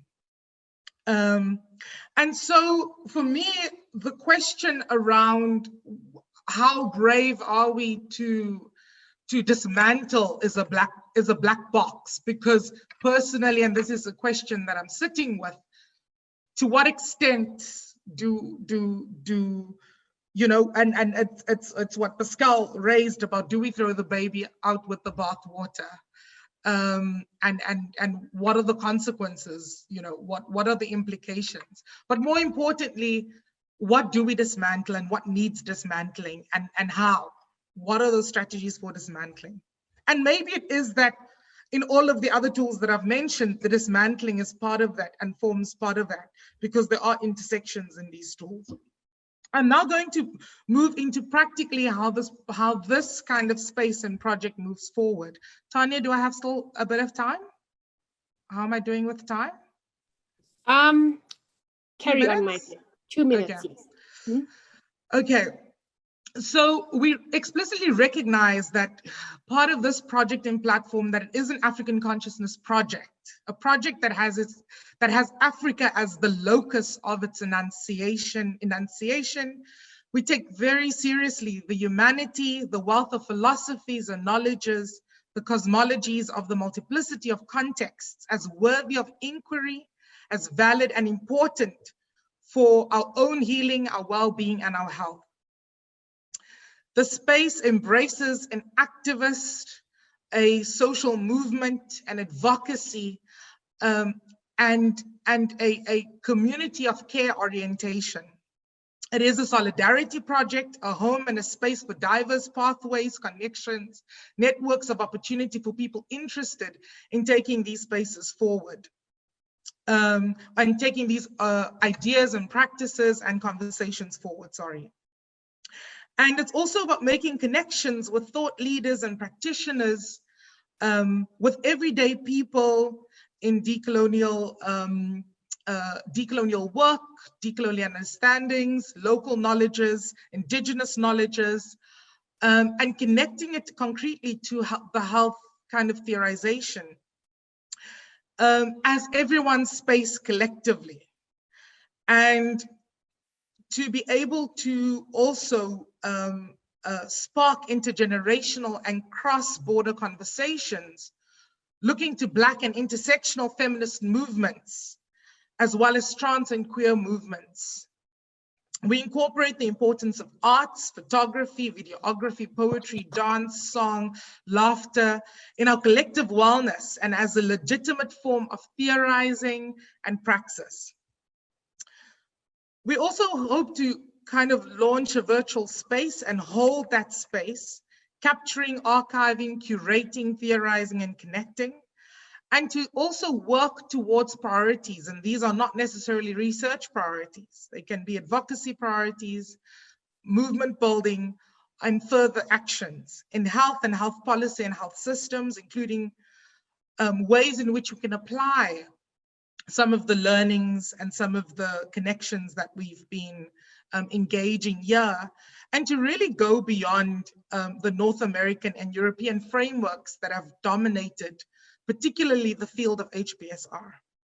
And so we are not saying that we got it right with this convening. In fact, I think we fell short in various ways, also because it's very difficult work, and it's important to recognize the complexity, the challenges of setting up a convening that seeks to really be part of a disruptive agenda within the global health space. And we are definitely not naive as South Africans and the ways in which South Africa impose hegemony in various ways. And that might have come across in this convening, for which we are hoping to do better with more, actually we will do better with more concrete inputs from our colleagues located within other contexts on the continent. But we did try to push the envelope to create a new table for us to feast, instead of begging at the foot of the master to be offered a seat or fighting for the crumbs falling on the floor. So, I mean, that's my input in terms of framing this space and trying to understand how do we bring tools and a conversation of tools of of how do we move forward. And we hope that in your conversations, you can concretely think about what your contribution could be in the space, where the connections are, but more importantly, to radically step forward. Yeah, thanks, Tanya. Wow, yes, thank you so much for really those provocations, Lance. I think the call for collective bravery really resonated not only with, really is the theme of this session in a way. There's synergy between you having said that, Jessica having said that, and also Masana having said that. And also to this ask about dismantling colonial ideologies and replacing them with liberatory theories and practices, which includes looking at new places and people and spaces. Our families, our mothers, which I know as feminists, are a central, in a lot of ways, where the biological mothers or other mothers are really inform our praxis. We nurture those stories, we draw resonance from them. And because we've invoked Stella Nyanzi so much in this space, I also just want to call attention to her recent publication, Decolonization and Afrofeminism. And I'll just read a review which says that the book really challenges the traditional human rights paradigm and its concomitant idea of gender equality, flagging instead the African philosophy of Ubuntu as a serious alternative for reinvigorating African notions of social justice.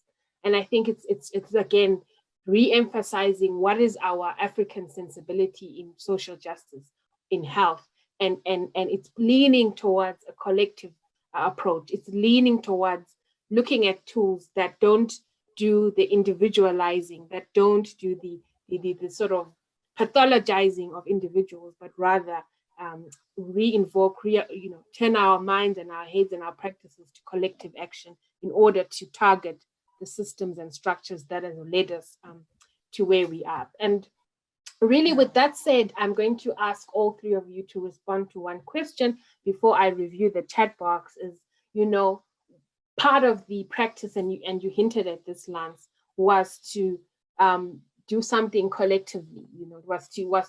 Was to come together as bringing as much diversity that we sit with on the African continent, which is not homogeneous but heterogeneous. But it's not easy to do that, So as much as we're invoking the collective, how do we do that? How do we traverse language? How do we traverse geographical space? How do we traverse, issues of sexuality and gender, which can be so divisive, and ideologies? You'll see in the chat box that there's some disagreement around, where the focus should be. So no, acknowledging that you don't have the answer, but perhaps can you share with us the starting point, or at least where do we begin? Who do we begin with? Is it an archive? Is it a person? Where do we start? And I'm going to ask Jessica to respond if that's okay. And again, we're not looking for perfect answers, but really, for me, the collective is not simple. So I want us to complicate that a little bit. Thank you so much for that. And I just want to do something which we don't do in activism, which is to acknowledge what we already have, who we already are, and what we're already doing. In activism, we're in constant self-critique mode.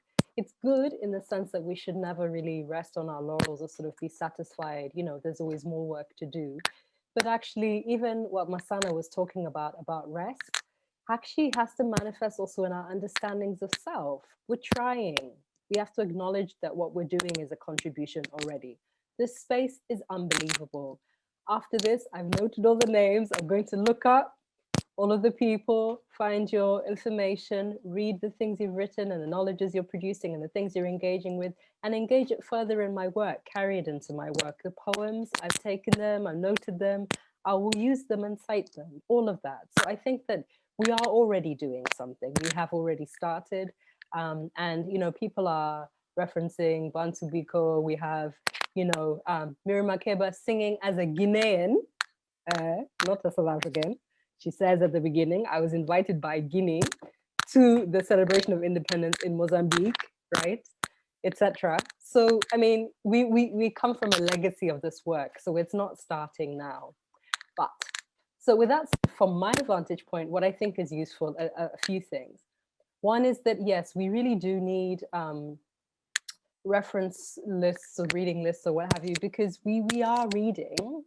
So, you know, I mean, there are people who are doing that. And when I facilitate community spaces, people are also dying for references. You know what I mean? So people want the content, and the references can be as diverse as you've done here. You know, it can be music and all of that, you know, but that is very important, because again, we need to know what each other are doing.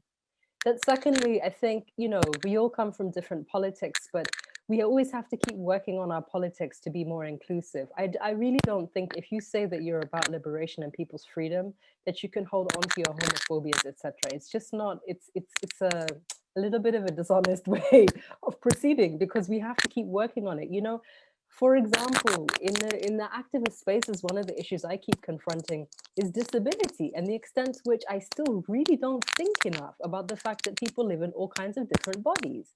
And so we don't plan for it. I have never thought of learning sign language. When we budget for convenings, do we think about sign language interpreters and all, you know, physical spaces, are they accessible, and all the rest? All of us have things to work on. So I think as part of committing to be about the liberation of your people, you need to keep opening your heart further and further to really embracing who those people are and acknowledging that diversity.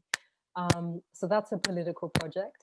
And building the resources. I think, you know, African research, there are institutions, there are spaces that things can be done in. And, you know, we realize too that the academy in places like that can be very exclusionary. There are other sites where things are happening too. I think we just need to know each other better, to network better, and really try and invest in African initiatives for change. Because again, I think that's, you know, when we do it, we're feeding each other. If it fails, we fed each other, and then it died, it's okay. You know, it's less extractive, and we're learning from each other as we go. Thank you so much. I want to know if Masana wants to pick up on that.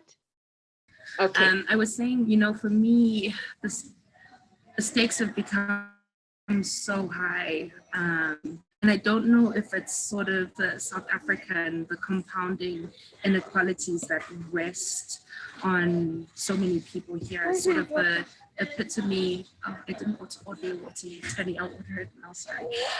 The epitome of how capitalist extraction and violence and all of the isms have concentrated into one space. I feel a great sense of urgency for my not just my daughter, for children.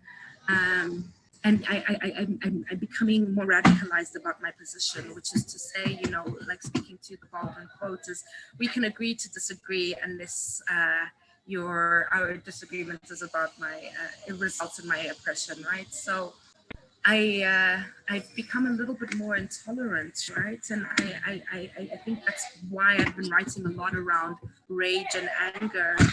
I think that there's a role for consensus and finding each other. And this is quite an unpopular opinion, but I think as well, we haven't found a space, I think even amongst ourselves in the social justice sphere, to disagree, right? And to say, actually, you're wrong. Like, capitalism is wrong. Sorry, is it Tino in the chat box? I get to take a shot at you because I'm speaking and I'm on spotlight. But like, honestly, I mean, ultimately, if there is extraction and violence and it's coming at the cost of a life, then you're wrong. And I think that's the hard part that I want to transition into.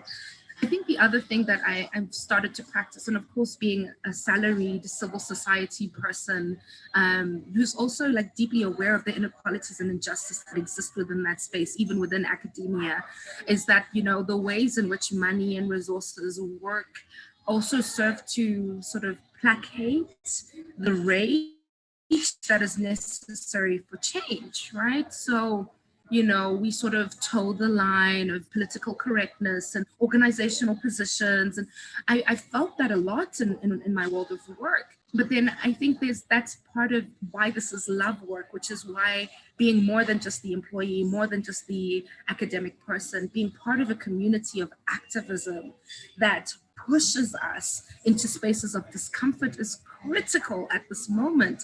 Otherwise, we will sleep on our revolution, right? And ultimately, when we're sleeping, there are people who are not sleeping who will be killed.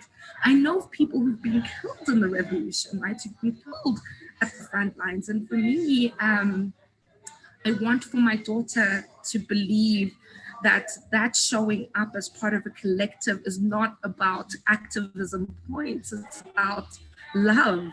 We do this work because we love, and we love radically, and we love boldly, and our love isn't nice and comfortable.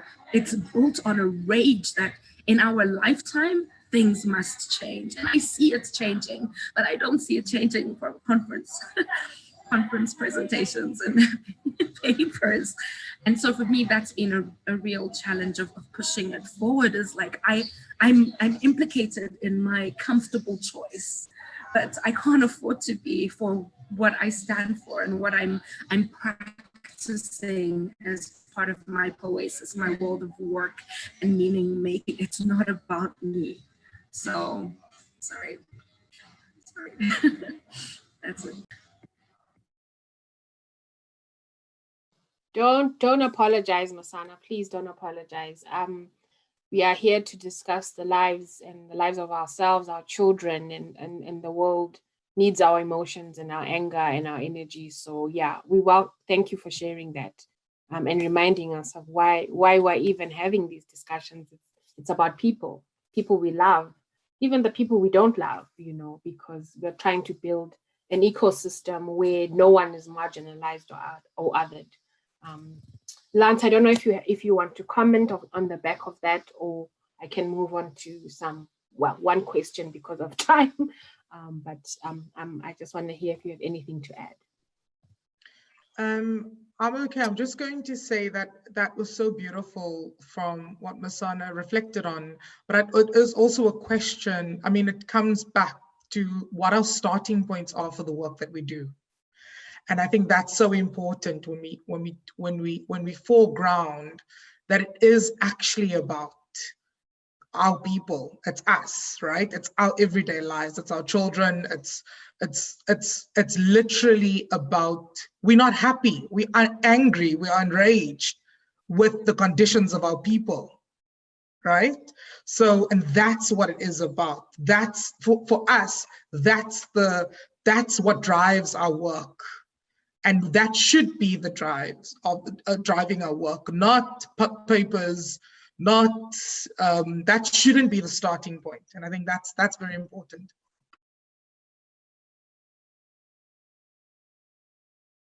Thank you so much, Lance, for that. I mean, we are grossly over time, and I'm not seeing any burning questions in the chat box, although I am seeing a lot of discussion, and I think we should continue to raise and debate and unpack in our breakouts. But I think, we've had quite an incredible session so far, and I just want to honor and thank our speakers.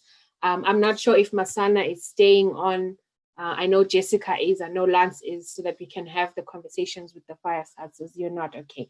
You have other, I know, we honor you, Masana. If you see the chat box, I think bringing your whole self into the space has really resonated with us, and our hearts go out to you. We are with you with our spirits, with our hearts, and we will connect moving forward. So as you step away, carry our love with you. We acknowledge and thank you. We do now have to, on that beautiful note, celebrating our food, our dress, our culture. We now can just see what Sonia, our graphic weaver, has created over the last 3 days. Sonia, I saw you running. Are you ready? Do you need more time? Are you ready to share screen? I'm ready. I'm ready. Okay, thank you. Please reflect with us. What have you heard today, and anything else you want to highlight? Cool. Okay, so again, it's not quite finished, but this is where I am so far. So here again, so the essence graphics, so just trying to show, the different kinds of tools, whether that's oral or writing or music or poetry, or the different ways of thinking and embodying. And again, capturing some of that, the sort of the transgender and the queer and the feminist and there's different strands of inclusion as well. Here we've got decolonization as a verb. It's an action. It's not just thinking and talking. Here from Jessica, it's very much about reframing our definitions. So here, how we speak about trauma. So sort of a more African or even contemporary way of understanding trauma is that it's also structural, not just individual. It has structural root causes. And so healing is a collective act. And so instead of pathologizing individual unwellness, we're looking at a whole system. And then here, how do we create healing ecosystems? And so they're studying communities, you know, where they're in very difficult structures that create a lot of trauma and emotional distress, starting to look at these vicarious resiliences, so the collective song and dance and other practices that people are using to heal themselves. The idea of rebuilding economic agency, because that's part of what we need to be well, and then really documenting and citing those things so we can capture what we're learning and finding and share with others and name other people so the knowledge spreads. So you know, here we've got capitalism has stolen our rest and our value. And so rest and joy is a form of resistance. Again, here, change is in the body of the collective. So it's actually embodied, it's action, it's moving. And they're the question, you know, what is the role of rage and fierce love in that creating movement in the collective? Here we've got from Lance some of the tools, so naming, knowledge.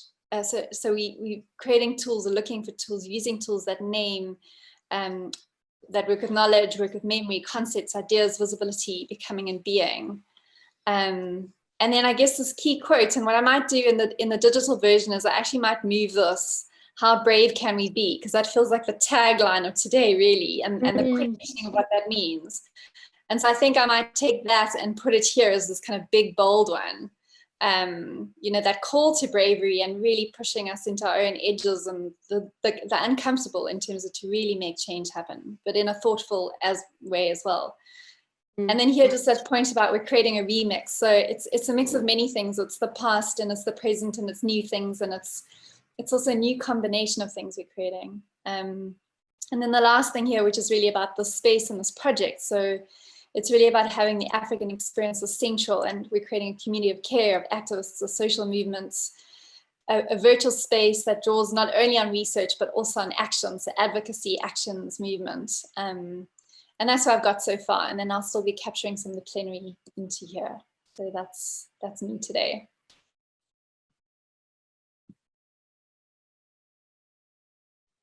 Absolutely incredible, Sonia. Every day it's just so impressive to look at this. And some of the people in the chat are also saying, "Oh, amazing," says Farouk.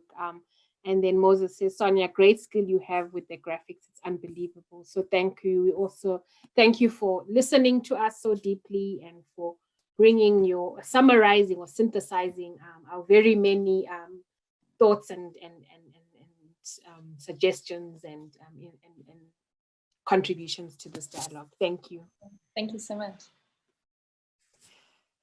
So we are fast coming to the end of this amazing event today and this 3-day program. And so I'm just going to invite SHEHNAZ to just wrap up or summarize, or, you know, just tie a little bit of a bow. It's,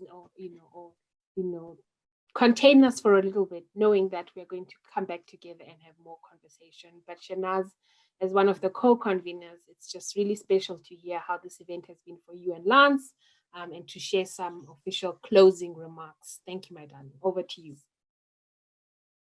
Thank you so much, Tanya, and thank you. Deep gratitude to everybody who's been here over the past 3 days. It was really encouraging to see so many people returning day after day after day, and staying mostly until the end.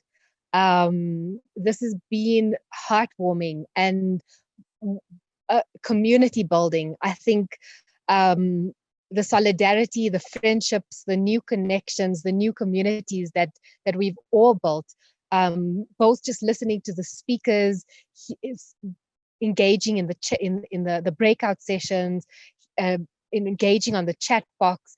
I'm excited about how everyone has come on board and made this space their own, as we invited you to, and to really have not only just made it your own, but brought in your ideas, your suggestions, your links, yourselves in a deeply authentic way. Today, I found myself deeply emotional. The contributions from Jessica took me home to my own work as an occupational therapist, and to also somebody that works in the space of gender violence in a structurally violent community in the north of Johannesburg, where many migrant communities live. And as she was talking and speaking about these incredible other ways of looking at the resilience of these women, I could hear and remember and feel conversations that I had with many of the women that I've a part of my world, a part of my community, and part of who has shaped me and made me made me come to this point that where we are today. And she's also helped to interrupt and disrupt and make me deeply think about my own positionality in relation to the work that I do, and really think about how I do my work much more responsibly, to further the cause of solidarity and social justice that really brings us back to the heart of this project, which is around socially just health systems, health equity, health for all, and bringing our bodies and minds to the space. In the first session, I remember Faisal, Elelwani, Hannah, Jean-Paul, even myself, bring about critical issues that brought us to a space that maybe we should be angry about the realities of structural inequality, epistemic violence, structural violence. And here we are today, listening to Masana bring voice, bring emotion, bring out the rage that she feels, that we all feel collectively, and bringing back to our attention to the different forms of resistance. Do we resist through convenings and conferences and dialogue? How do we take these knowledges into praxis? How do we recognize that even in this convening, the praxis is here? How do we continuously challenge the canon that has been fed to us, unlearn, and find new ways of being? How do we support those who are doing the hard work of putting their lives in the front line, like Stella Nyanzi, who we draw a lot of strength from in this convening and planning this convening, like the activists in Camps Bay who've occupied the home and are marking and challenging this idea of who gets to rest. How do we rest? How do we heal? How do we enjoy the spaces that we have been structurally excluded from on the basis of structurally violent systems of race, gender, class? And then to hear Lance, to bring us back to the heart of this project, which is about questions, about bringing us to question ourselves, question our ideas. It's about consciousness, bringing us back to how do we build consciousness, and bringing us into the space where we invoke memory and we return back to ourselves, to listen to the beat of our hearts and the air in our lungs, to inform our questions of where are we going? What is our orientation? What do we really want to achieve? And what is this work really going towards? So I want to just say that it's a beautiful day and I cannot add any more, but to say that I'm inspired and I'm moved and deeply emotional. I also want to deeply appreciate the movement that Nomzamo from the Toolbox called us to do by simply allowing our bodies to express, to let go, to breathe with lion's breaths and many movements, to feel, to accept that the discomfort is in us, and when we experience rage, it sits in us. And so we have got to find a way to let it go and to heal. And to Philippa, to bringing us to her beautiful song, her beautiful words, her beautiful way of thinking about the future, and her beautiful call to understand the histories of Africa, from the maps to the languages to the historical figures that should and continue to inspire us, and to also bring in the poem that asks us to become the authority of our knowledge and to come back to who we are. I want to really say that we were intentional in this process about thinking of who we invite, who our speakers are. We were intentional about our process. We were intentional about our pedagogy. And I think that I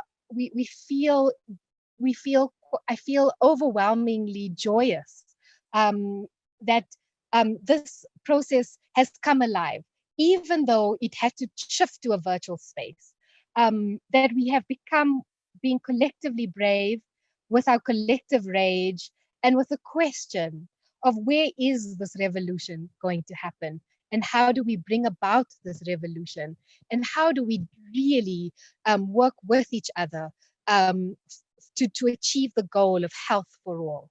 Thank you. I now hand over to my co-convener and friend and inspiration, Lance. Thank you so much.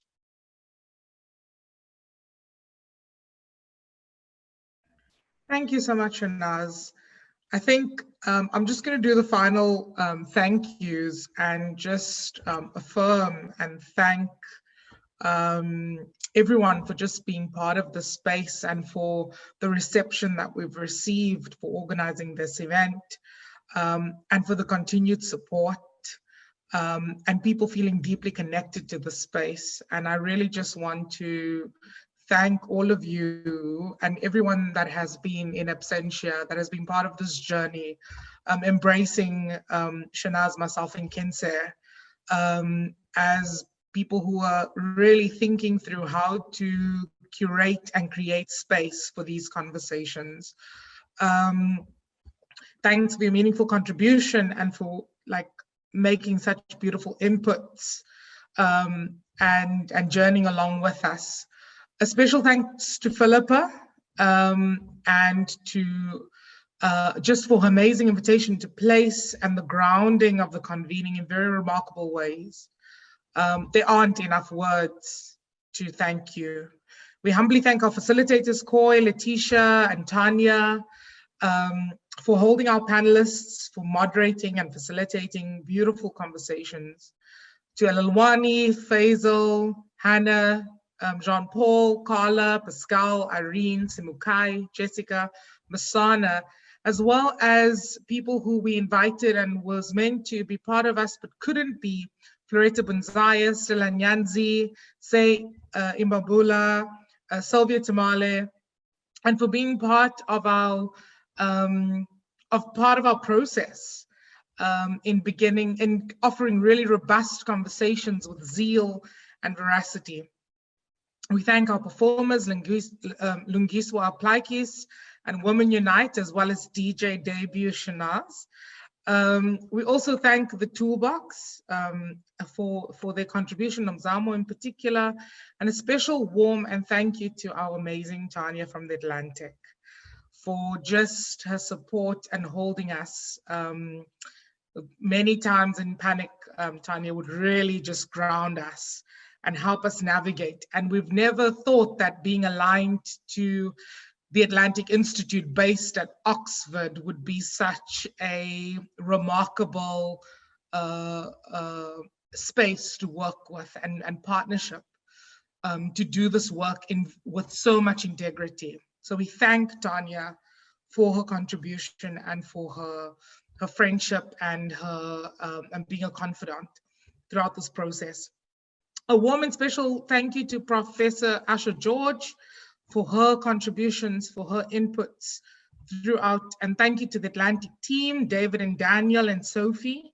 Thank you to Sonia, the graphic weaver, for beautiful depictions of just like all these conversations in very beautiful illustrations. Thank you to Sitle, who's doing our puppeteering work, Kwanele, for developing the event's website and for tracking the event on social media. And then thank you to our broader team and our collective for their contributions in various ways, for note-taking. KENTSE RADEBE, Kenneth Munge, Okiki, Salma, Kefi, there's so many, Jean-Paul, Asha, Sibosiso, Marsha, Leanne, Khadija, Crystal, Bongani, Lucy Jolson, Desiree Pass, Michelle de Jong, and thank you so much for everyone. Also a very special thank you to Ravi Ram for taking calls from SHEHNAZ and suggesting so many different amazing people for our panel. And that's why I close and just say a deep, deep, deep, warm gratitude to everyone. Thank you so much. Thank you so much, Lunch and SHEHNAZ. Thank you for making this space possible, for your provocations, for your framings. It's been such an honor, and you can see the chat box is filled with thanks. And we will also send subsequent invitations to deep dive, more invitations to critically reflect and really engage going forward. So now you can loosen up, you can hang around, you can continue to talk in the chat box if you like. Okay, we do invite you just to hang in a little bit more, hang in there with us. And of course, Women Unite is an incredible ensemble, internationally acclaimed. We thought it was fitting for this event to end on a musical note from a women-focused performance group, art and culture performers and entertainers that are known the world over and have received multiple awards. So do enjoy this video, and then when you see the pop-up come up, you complete. Thank you.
Malibongwe. Malibongwe. Wonderful. Well, we got up and danced. I hope that everybody else did. Take care, everybody. At least turn your mics off and bid each other a farewell until next time. Goodbye. Thank you. Salani gahle.